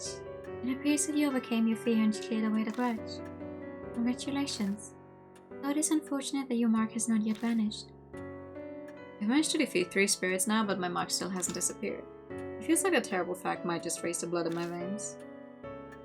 But I vowed to fight against the mark. All I can do now is press forward. Message, may I have a word? I looked through the other files in the garage after you left, and I found this. Chances are a file that says H Shrine Findings on the cover. Sayakuja's signature is in the corner.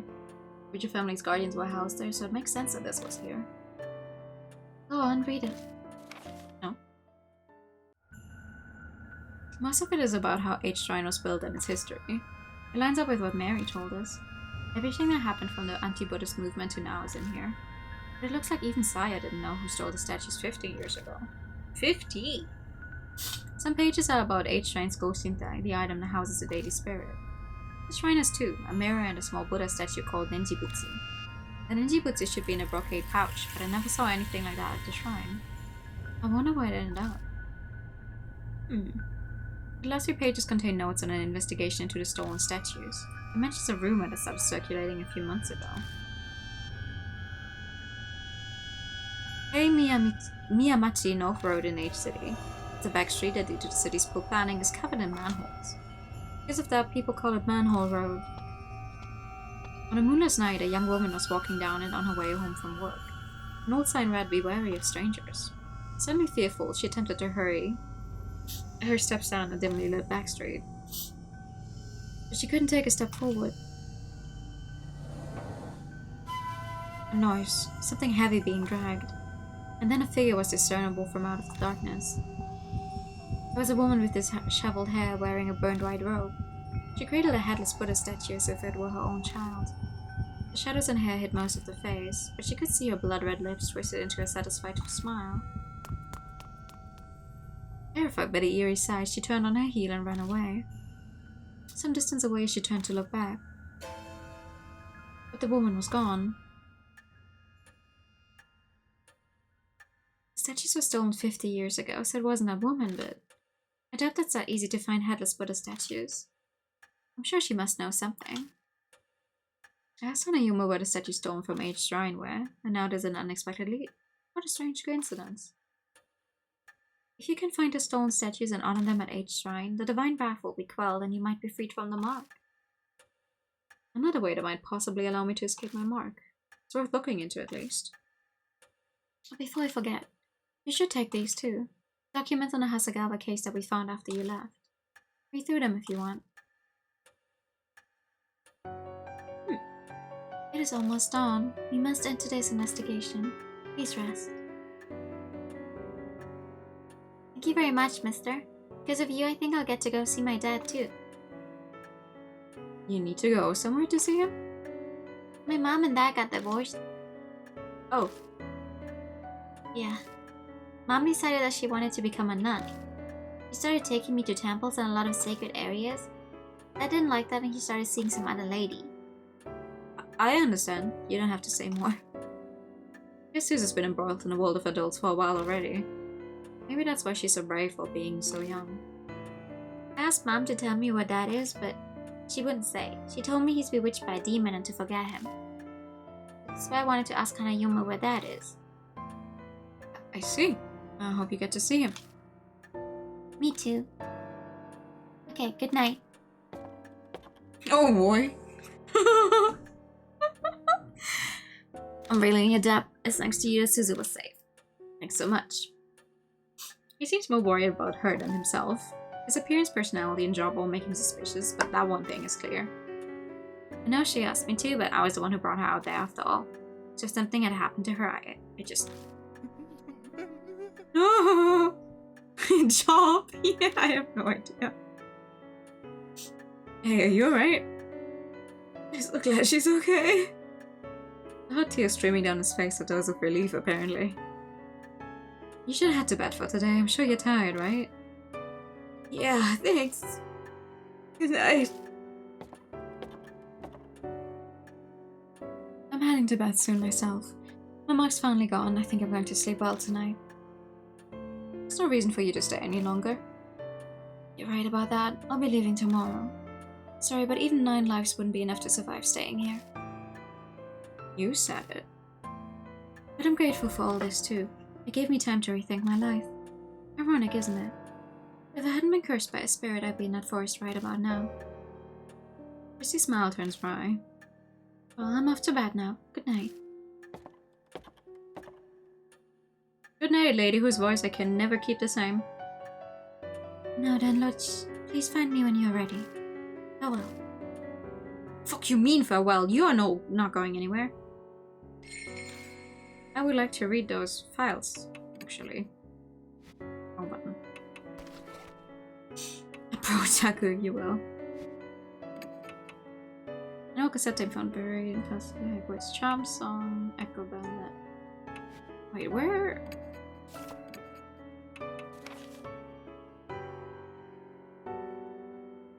Oh, wait.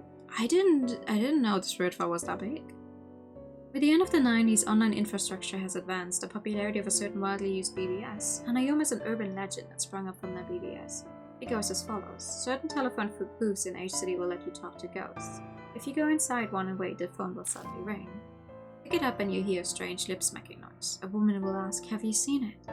Rumors say you're supposed to reply with, "I haven't seen it." She'll respond with, "What do you want to see?" Someone actually followed the instruction and was able to find a missing pet. What a strange tale.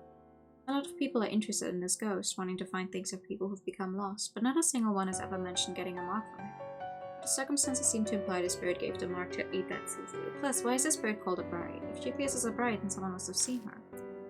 3 phone boxes in H City. Wait, okay, yeah. Yeah.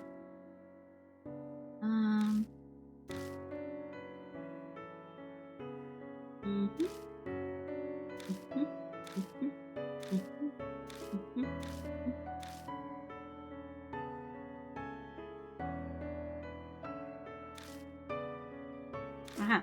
A metaphor started with the lingering grudge caused by the tragic event. Hanayuma was rightly Seiko Hasegawa. She became a spirit obsessed with eyes, an imitation of her fiance's revenge. The dog turned into a thing in an effort to save them. Info got from a fellow magpie points to that as well. Fiance was a musician known as YMN back then. He made a name for himself by cross-mixing genres into his music, from rock and pop to classical and techno. Around the time of the incident, he had been working on a new album. The last song on it was My Holy, and dedicated to his fiancée. But in the end, the album was published without that final track. The song and her fiance's love finally reached Seiko. I'd like to think it's because of us and Genta. I hope the tragic tale has finally come to a close. But some things still don't add up. How did Hanayuma suddenly get the power to bestow the mark? The answer might lie with the Buddha statue stolen from each shrine. Files in the garage mention the Buddhist stitches were stone, blah, blah, blah, blah, blah. Okay. So, this is just a giant...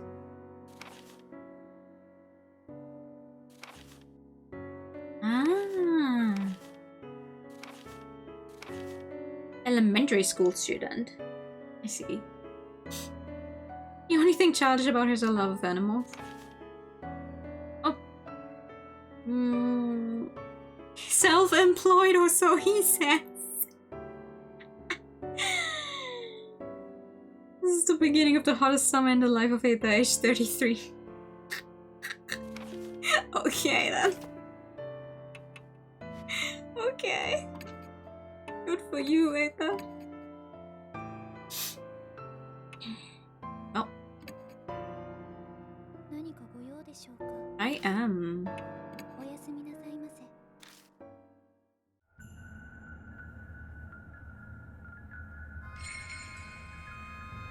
Yume end. Hot damn. That's 2 chapters. Well, the end of 1 and the 4 other. It's been 3 days since Hanayume. All of the other mark bearers left the mansion. I'm the only one here now. I wonder when I'll be free of this mark. When can I leave this place? A fucking bloodstain here, so. What was that?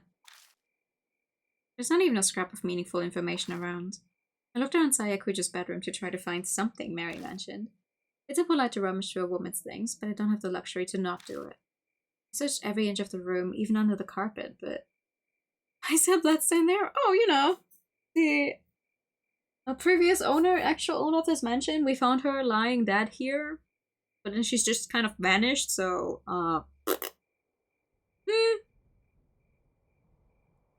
Like when we first arrived. Yeah. I came up empty.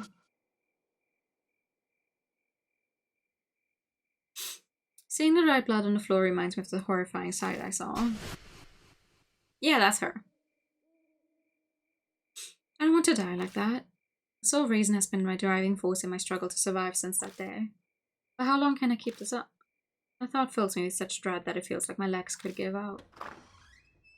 After searching everywhere I can, I leave the bedroom. The deserted entrance hall feels colder than usual. Thinking on it, it's already been over a week since I first came here. I've gotten completely used to the strange mansion. It's not really something I want to admit. Get a mesh I foresee them living in. Oh, they just arrive and find the previous owner just dead on the ground. They're like, oh, my mansion now. What do you do, Lot? Mary gives me her usual greeting in her monotone voice. She's still a complete mystery, though I can't say I'm not grateful to have someone to talk to now that everyone's gone. Did you locate the master key?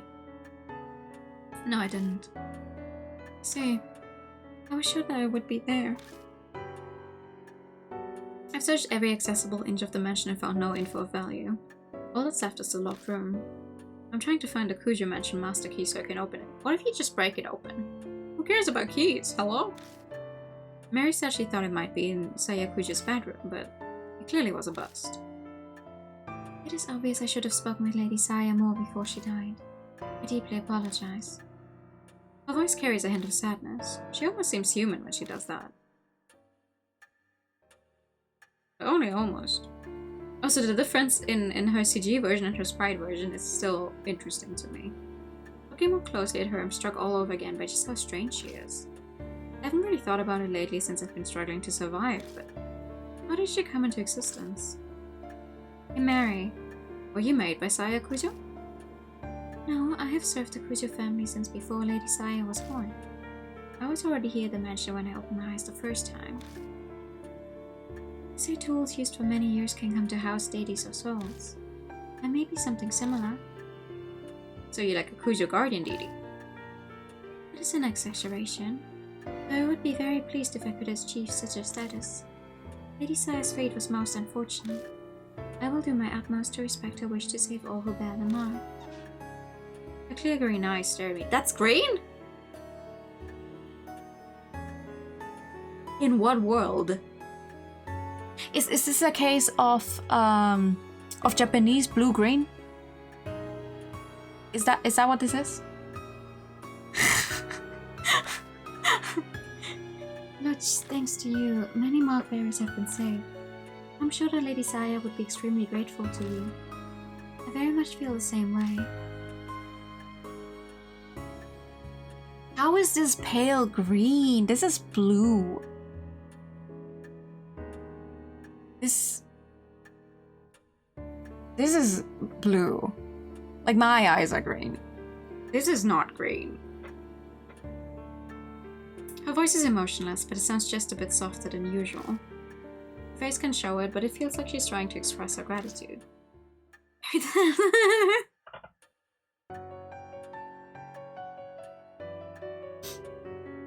Oh, the color picker? Actually, that's a great idea. Hold on.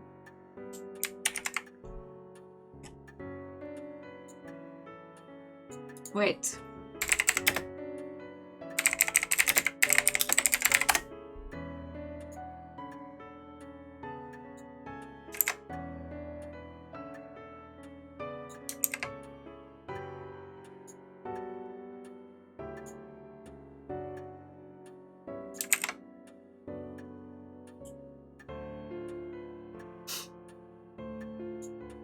Nah.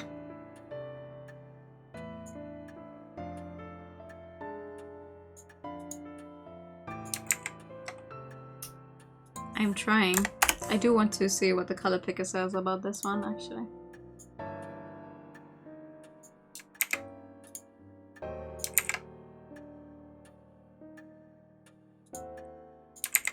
Hello?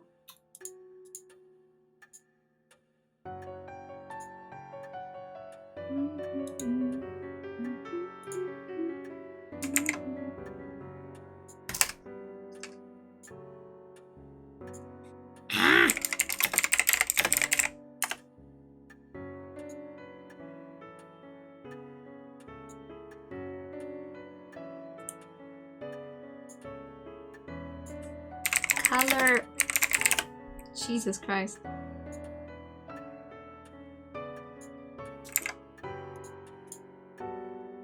Do you mind? I guess you do. Give me this image. I will scream. That is fucking blue. Yeah. That is blue in any sense of... Like, that's not even turquoise. It's just blue. Anyway. wait.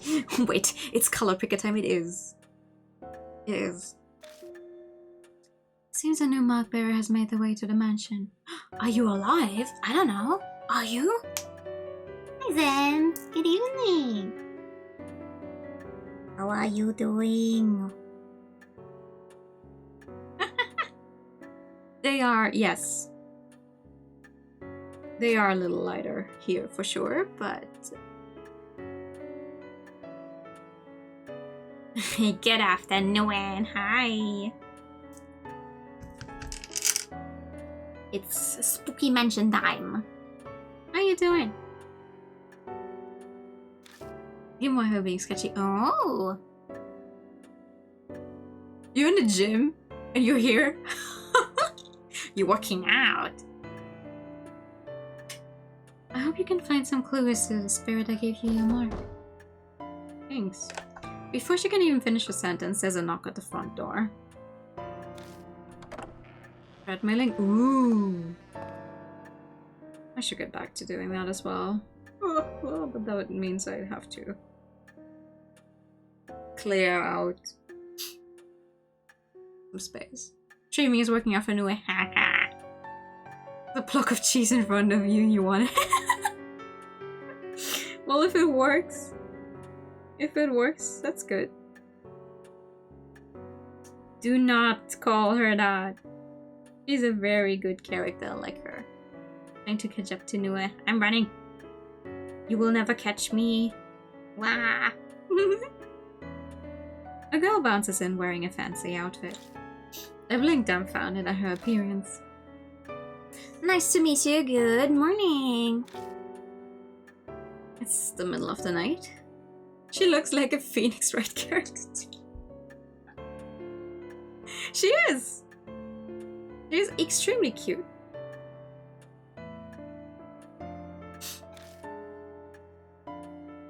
Oh, right, sorry. I'm used to saying it as a grading.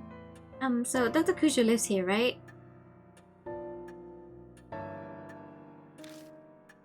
Madame Yasuoka told me to come. Is Dr. Saya around? The title makes you believe that? I mean, honestly, the first character she makes me think of is just Misa Amane from Death Note, as someone who hasn't even seen Death Note, so... Madame Yasuoka. Yep, no clue who that is. Sorry, but Saya Kujo isn't here. I knew it. Guess you can say I'm representing her right now. Are you here about the scar? I can help. Yeah, that seems exactly. It's actually called the mark, right? If you get it, your memories become... Your memoirs. become a mess and you die soon after. That's what Madame Yasuoka said. I'm not letting anyone die. So... You good on that front, but I don't know about her number. Well, calling me surprised. I didn't think anyone besides Sayakuja knew about the mark. This girl... She knows what'll happen to her, but for some reason she doesn't look depressed at all. Aren't you scared? Yeah, I'm terrified. But being a scaredy cat's embarrassing.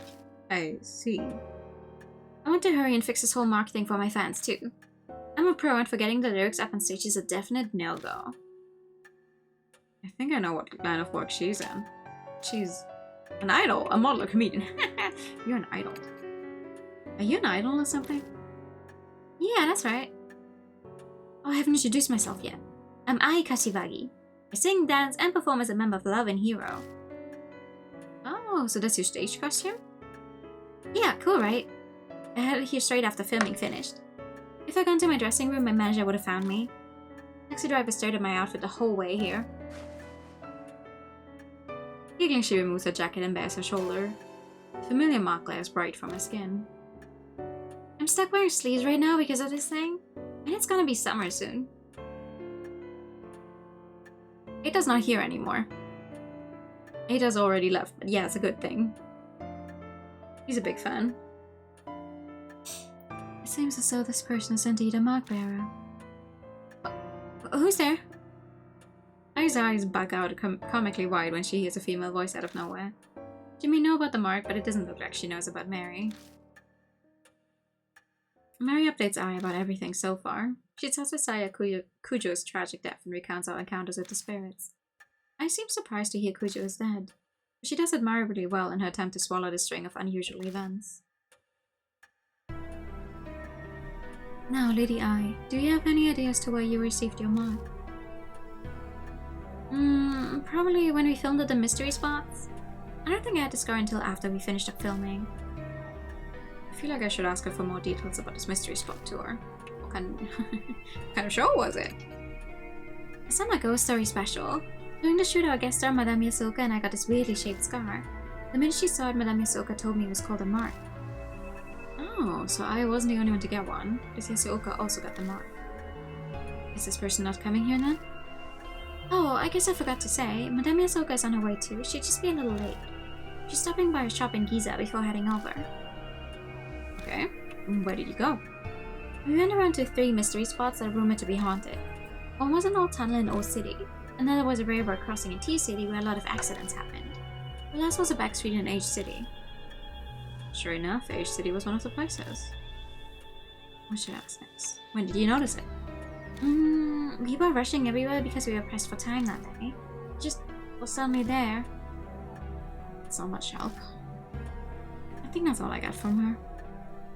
You mentioned a street in H City, but where exactly was it? Oh, just a sec. Ai digs her cell phone out of her bag and flips it open. I'm pretty sure it wasn't an email my manager sent me. But there it is. It was K Miyamachi Northrop. It's a pretty weird place. A ton of manholes were all over. The single letters are... So they don't have to go like, oh yeah, it's this actual prefecture that exists. She's only limited to 26 locations, but still. That's a lot of them, though. Hey, Miyamachi North Road. The file in the garage said a woman holding a Buddha statue was seen there. Is it just coincidence, or...? Hey, you're kind of frowning. Is something wrong? Oh no, it's just... It seems we have determined where you must go tonight. Please head directly to Kei Miyamachi North Road. There may be a spirit trace there. It's not the only thing I might find. The fuck?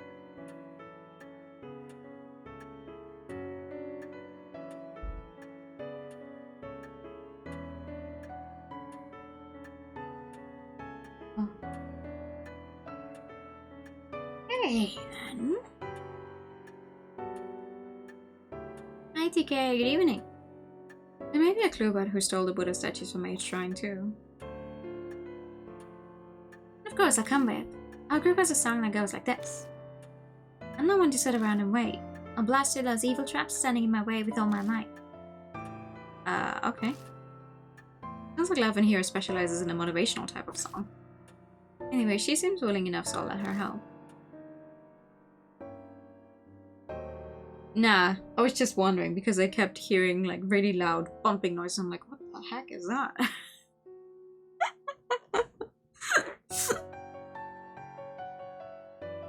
Alright. Upbeat idol, Ai Kashiwagi. How old are you supposed to be? Oh, it's just... okay. She's an accomplished pianist who's skilled enough to sing and play simultaneously.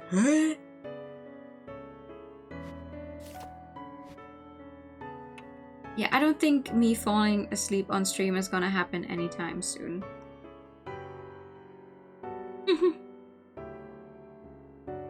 How old is our dude? That's a good question. He is certainly an H. She's a power level of 12. What the fuck, girl? Power 12, intelligence 7, spirit power 9, and dexterity 11. Meanwhile, we are at power 10, intelligence 10, spirit power 9, and dexterity 11. Well, let's get to it then. North Road.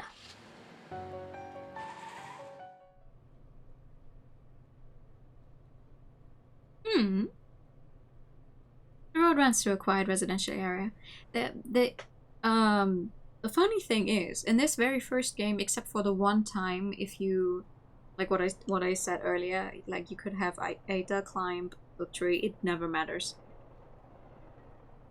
It never actually matters, any of the stats. In the third one, I think it actually does start mattering.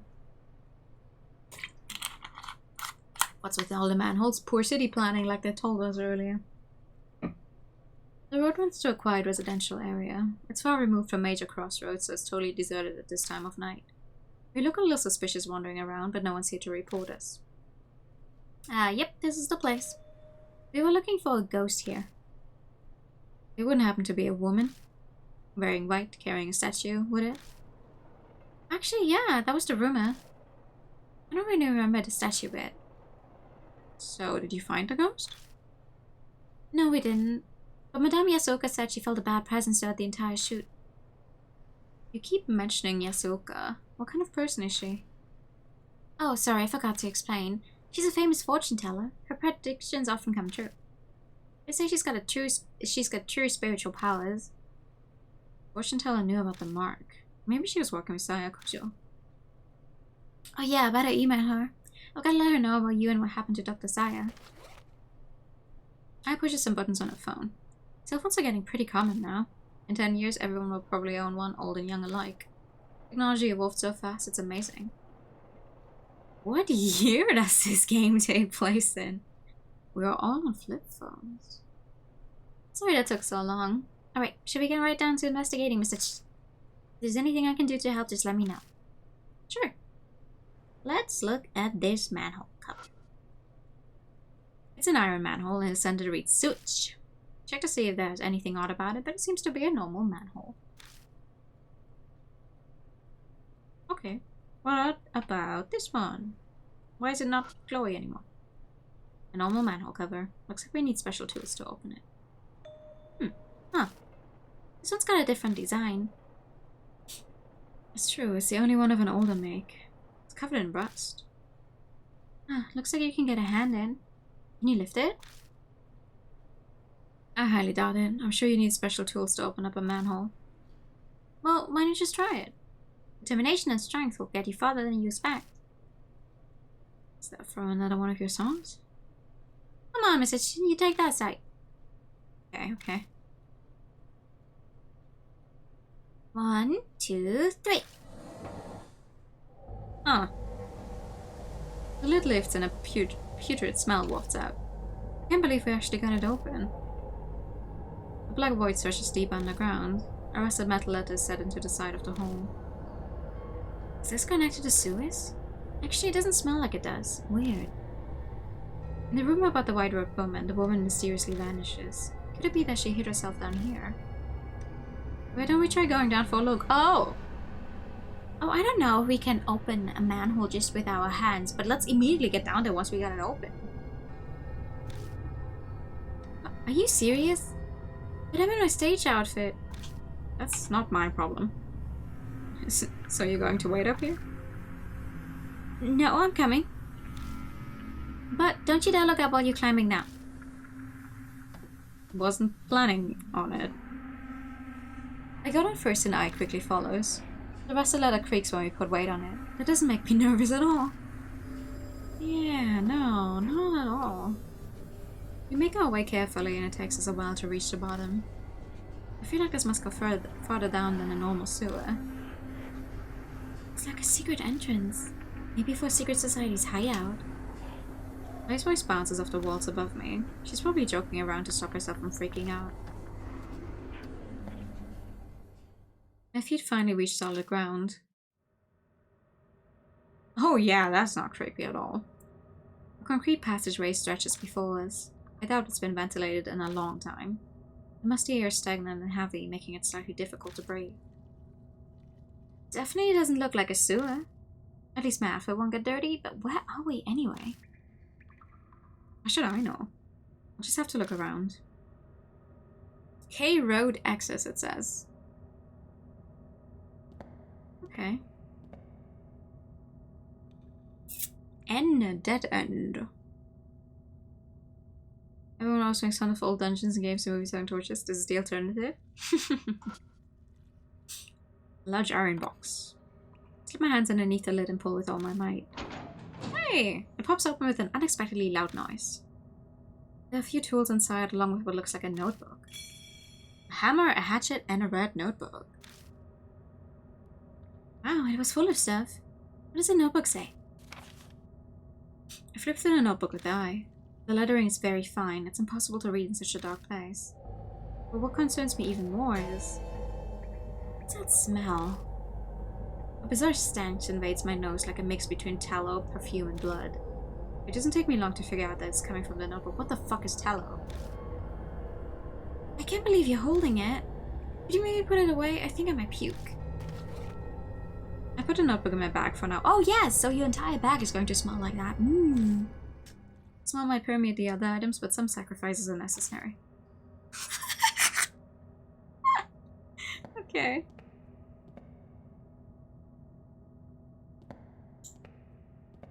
Smells like rotten honey, it's fine. True. I suddenly shrieks pitifully and stops in her tracks. What is that? She shakily points and I shine the light that way. What is what? Oh. Something dark and long is clinging to the wall. Is that human hair? What's it doing here? I don't want to know. Just keep moving.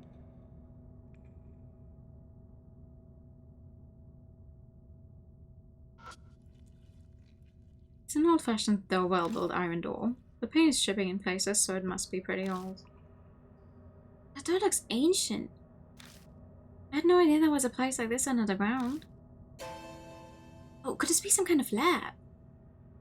You find something underground, you immediately go for lab? How can she say stuff like that with a straight face? Sure, her innocence is cute, but I get the feeling she's not particularly bright. I'm sorry, did I say something bad? No, it's not that. I give up on I and reach for the doorknob.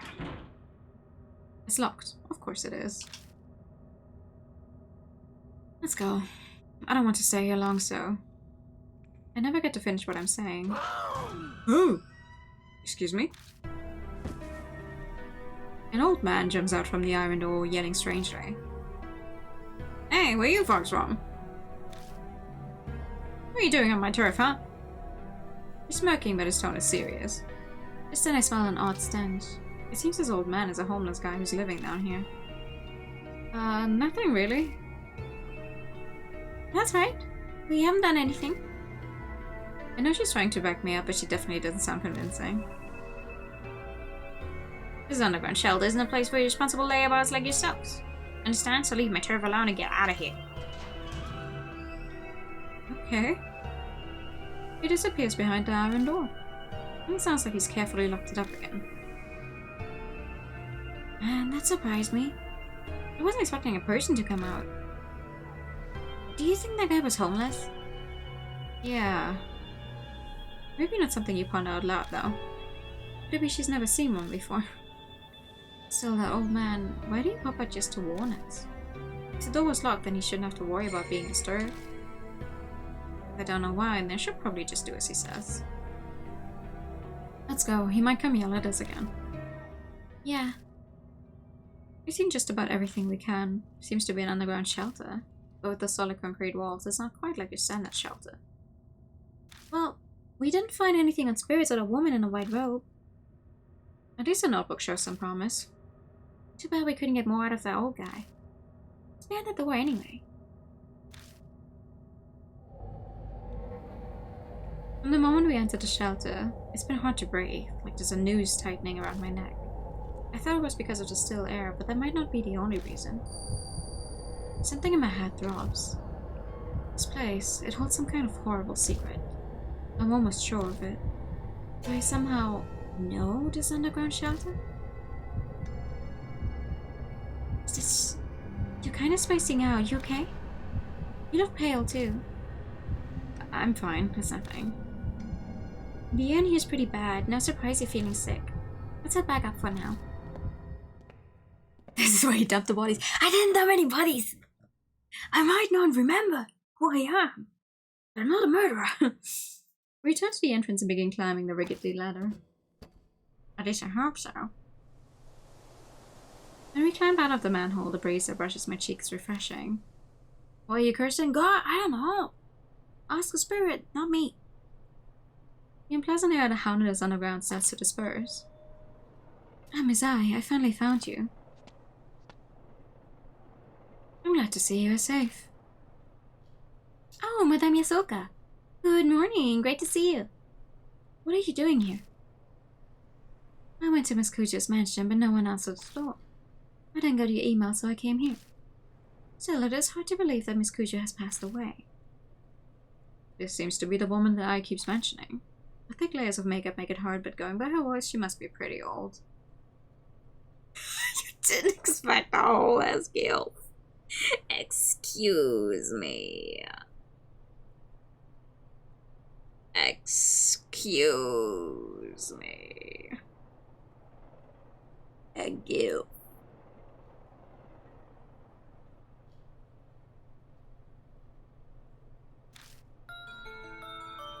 I'm Towaku Yasuoka. You must be Mr. I read about you and your mark in Miss I's email. It seems you've been working hard to help those who have the mark.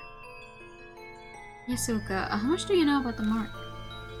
Good question. I'm sure I know less than what you are hoping I do. Miss Kuja told me about a scar like that and asked what I knew of it. Oh. That's unfortunate. I was hoping for more. Of course you were. We're always hoping for more. I assume it's some sort of curse. Do you ever just accidentally touch your glasses and suddenly you can't fucking see anymore?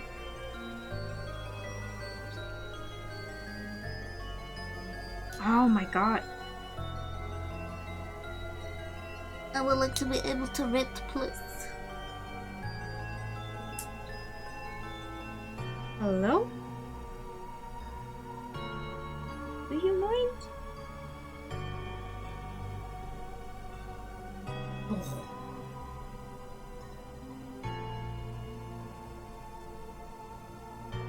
I need to have this professionally cleaned again sometime, I think.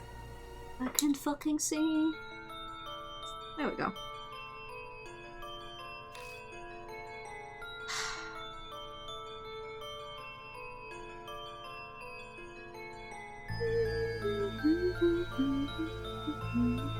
I never thought it would be the work of inhuman spirits, or that I would become a victim. Yeah, well, we're all in this together.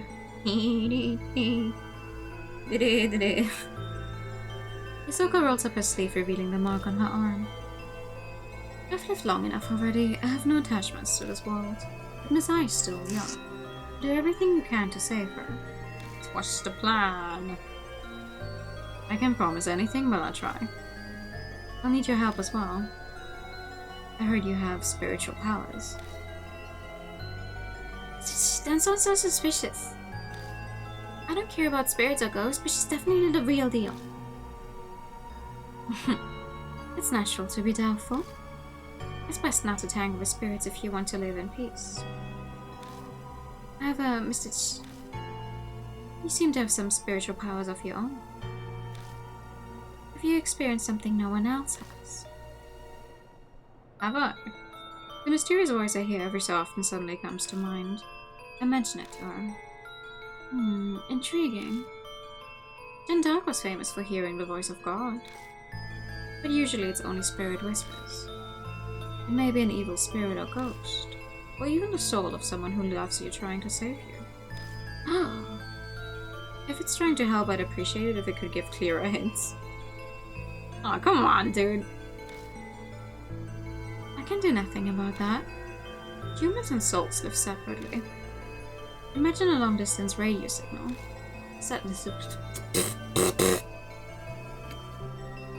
Static can garble the message. So protecting the ones it loves. How romantic. Do you have any idea who that soul could be? No, we wouldn't be here if I knew. There's no way I would. I don't have any memories. Even if I did, it's not like there's a way that I'd be able to know. Why? What's happening in that little premonition? So what's your plan now? We were going to head back to the mansion. We need to report to Mary after all. Oh, and who might that be? Doll! One that talks even. A talking doll. Not so strange when you consider it's a Kuja family we're discussing. She's not surprised at all. They're supposed to specialize in the supernatural sometimes. Shall we head to the mansion? I'm intrigued by this Mary. Sure. Let's go.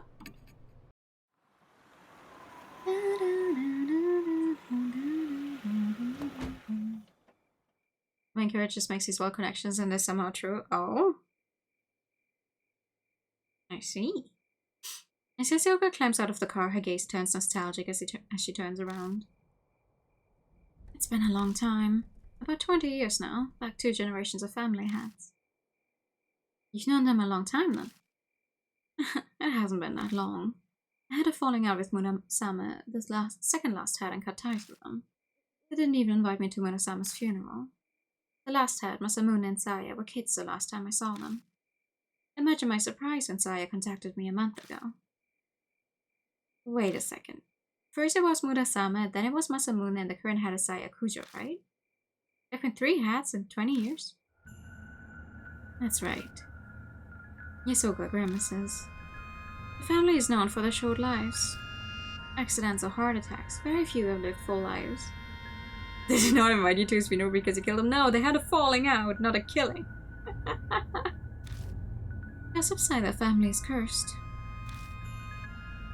So Saya Kujo didn't escape that fate either. It's probably just coincidence, but there's something about this mansion that tells me I shouldn't be so sure. If it really is a curse, what's causing it? Could it be divine wrath? his eye. You've been staring this whole time. Something the matter? Well, there's something. Does the Kuja family keep animals out in their yard? Excuse me? No, I don't think so. Oh, then the black rabbit is odd. Rabbit's back again? What's it doing here? She cut off his head and flew at the wind. Where'd it go? I think it was headed for the building. It has something in its mouth. What was it? I don't know. It's too dark and it was far away. You know that rabbit message? Yeah, I do.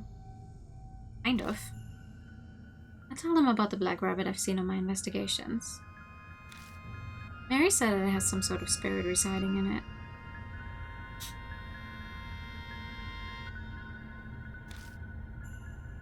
And now it's suddenly here. What could that mean, I wonder? Oh, all at once my heart starts pounding. I have a bad feeling about this. Like something terrible is about to happen. I find myself bolting to the entrance hall. Nani? Everything looks the same as usual here. The rabbit get inside the mansion. I quickly scan the room for it. Mary isn't sitting on the sofa. Did you hear that, Zach? To solve the murder, we must first find the person who fired the gun at happened. Do you know what this means? Who would fire a gun at happened? Crazy she saw someone firing it upwards. That's the start of the race. That's it. Our investigation is a race against the murderer. We need to go to the person first reported. That sounds exhausting.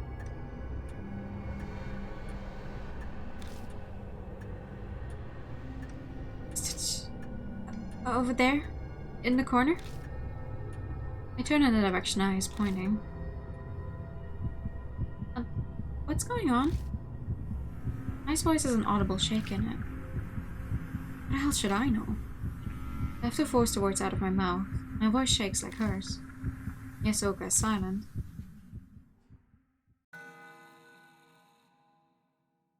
Oh, Jesus Christ. Mary lies on the ground, tragically broken. Beautiful face is smashed to pieces.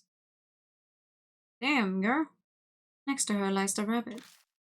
Its head is twisted unnaturally. Fresh blood stains the floor. Hey, Mary? I call out to her, daring to hope. But I only get silence in response.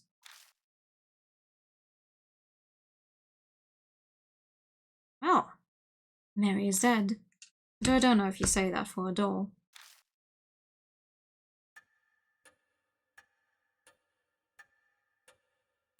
After that, I and Yasoka helped me pick up Mary's remains as well as the rabbits. We work in complete silence, no one daring to speak a word. Mary is gone. I have to face spirits and the mark without her help from now. Terror and dread threaten to consume me. Aw, it's okay. Will I even be able to hunt on spirits like I've been doing? What the hell happened here? Did some sort of spirit do this? We know Kuja Mansion isn't necessarily safe from spirit attacks. In fact, Zaya Kuja was killed by Hanahiko. And why did the rabbit come here? The last time I saw it was at Age Shrine. Did it travel all the way here after that? And for what purpose?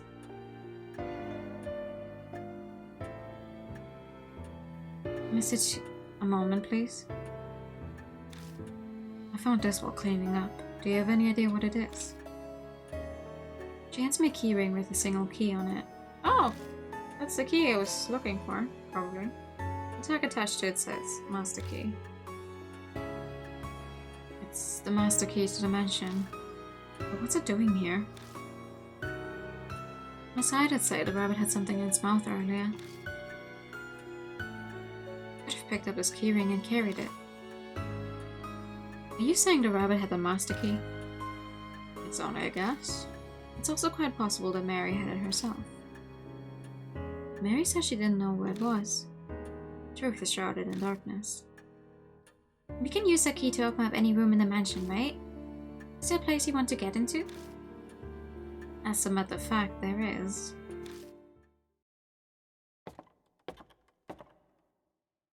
There's one place I've been unable to check.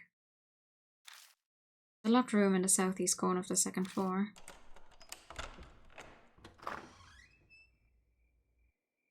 The room layout looks no different from that of the other guest rooms. What are those tools on a desk? They look pretty strange. Hello, Raiders! Welcome in! I know, like the color pink vision of his JRPGs we're currently playing. Spirit Hunter Death Mark.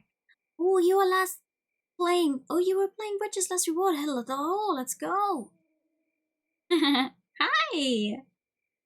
I hope your stream was fun. Pikachu Photo Raiders, of course. Pikachu! Pika! Pikachu! Hello, welcome in! I hope you had a fun stream. I love Witch's Last Reward. Hell yeah. The frame over there interests me. I'd like to see the photos inside. Yeah? There are 2 places of interest. Which one should I check first? We're going to check all of them anyway. So. He's pink and Deutsch. Well, hi! As a fellow pink German, welcome in. On the desk is a board lined with tools. There are a variety of sharp chisels and long tools that look like spatulas all in a row. Next to them are bottles filled with paints and a stack of art books. What exactly were they making? The desk drawers are full of tools as well, but no documents or reports on the mark like I had hoped. I picks up a chisel and studies its handle. This thing... MK is engraved on it. Sayakujo would be SK, so... Saya's father was Murasame Kujo, and her older brother that had before her was Masamune Kujo. Oh, thank you for the follow. Hope you enjoy your stay. Either one would be MK. Yusuka tilts her head and thought. I heard the Kujo family ancestors were tasked with making Buddha statues. Thank you for the follow. I suppose either of them could have been influenced by that. That's about all we'll learn from this desk. I'll check the other spot next. Check the frame. Picture frame contains several photos. Marionettes, wax figures, Japanese dolls. They're all photos of dolls. And one of them is... Mary! A photo of Mary's bare frame. It looks like she was still being put together. She has a mark. She has a mark. She has a mark. She has a mark. She has a mark. She has a mark. Hello. The tools on a desk I used to make dolls. And was Mary created here in the mansion? There's a pattern on Mary's right arm. Isn't that the mark? But I never saw anything like that on her arm. Ooh. Yeah, but those eyes are most definitely blue. I think this is a case of blue-green, Japanese blue-green mix-up. Because this one is a different color from the one that mark bearers have. Black mark. Ours may be red, but somehow this feels even more ominous. After examining the desk and the frame, we search the rest of the room as well. We come up with nothing more. And the pet. Oh, that's too bad. I was expecting an amazing secret. We didn't learn anything more about spirits or the mark here. The only thing left is the diary we found in the shelter. Just have to place all our bets on that. And it being stinky. We return to the entrance hall. I pulled a red notebook out of the bag I left on the floor. The flour and tallow smell assaults my nose. I feel like my olfactory senses are shriveling. What the fuck is a tallow? I'm sorry, hold on. Tallow? Hike. That really doesn't fucking help me. Okay. Yes. It's a very unpleasant smell. I'll take it. I recognized this from when you filmed on Kei Miyamachi North Road. It was only a brief whiff of it, so I thought I'd imagined the smell. But perhaps that's when I received... Yasoka scolds at a notebook. If she's right, then this notebook could be connected to the spirit somehow. Inside is the contents of a woman's diary. It almost seems like it was soaked in a pool of perfume. Stains and discolorations make most of the pages unreadable. But the last page seems clean enough. The date is from half a month ago.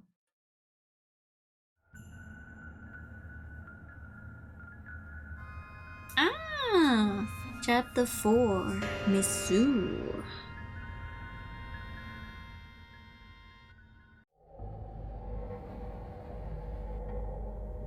As I wait the faded day, I recall my days as a teacher. The children called me Miss Sue. Sue, the keeper of the animals. Probably because I kept so many laboratory animals in the science lab. I got to be surrounded by my beloved animals, my cute little snakes. It was so much more fulfilling than my current boring research. Oh yeah, actually, Room.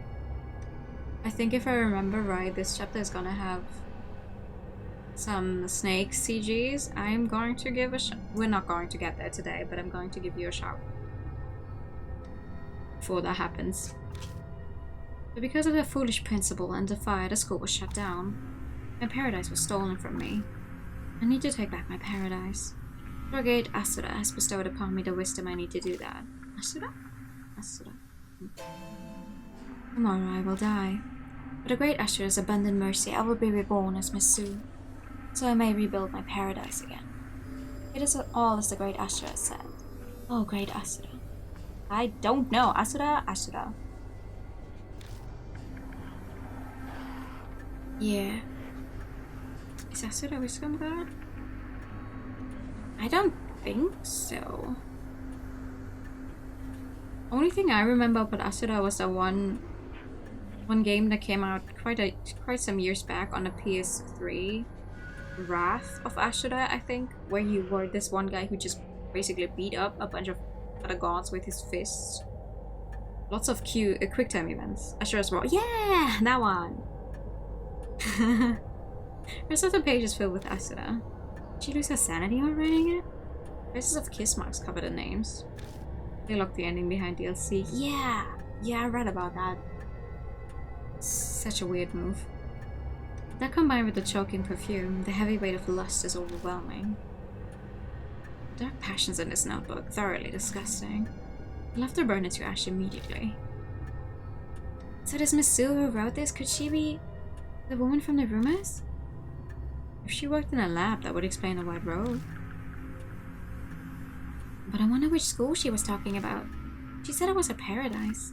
You have any ideas? Yeah, H Elementary. Because that's the one place we've been to before. Yes, I agree. It's the only abandoned school in this area that hasn't been torn down. It may be the paradise she wrote of. If what the diary says is true, then a woman died after she wrote it. This great Ashura would have guided her transformation into Miss Sue. I believe a human would choose to become a spirit of their own free will. Is that really possible? She seemed fairly confident that she would be reborn, and the notebook being in the shelter might serve as supporting evidence. Perhaps she meant it as a farewell to her life as a human. How sentimental. Miss Sue? So she the one that gave Madame Yasoka and I our marks? That's where we found the diary, so the spirit must know the place.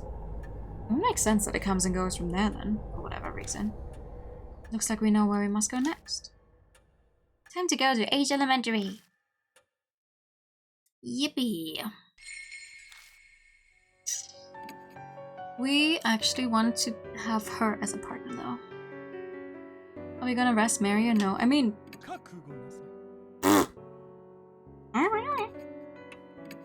Maybe? Who knows? I don't really have the skills to put a doll like that back together. Say yes. Yes, you'll find out. But not today. Not today, because this chapter we're gonna do next time. Say yes! Humpty Dumpty all over again. Aw. What if I just don't speak French? I do not. I do not actually speak French. But yeah, if I... Because she just mentioned snakes. I think the next chapter does have snakes in some cities for sure. So you can kind of tell whenever they're about to show something, so I'm gonna try and give a heads up for that next time. Because I know not everyone here can handle snakes. Thank you for nice to know, thank you. We are going to continue Deathmark next week. Yeah. Just so you don't get, like, completely surprised and go like, oh, I don't like that, you know?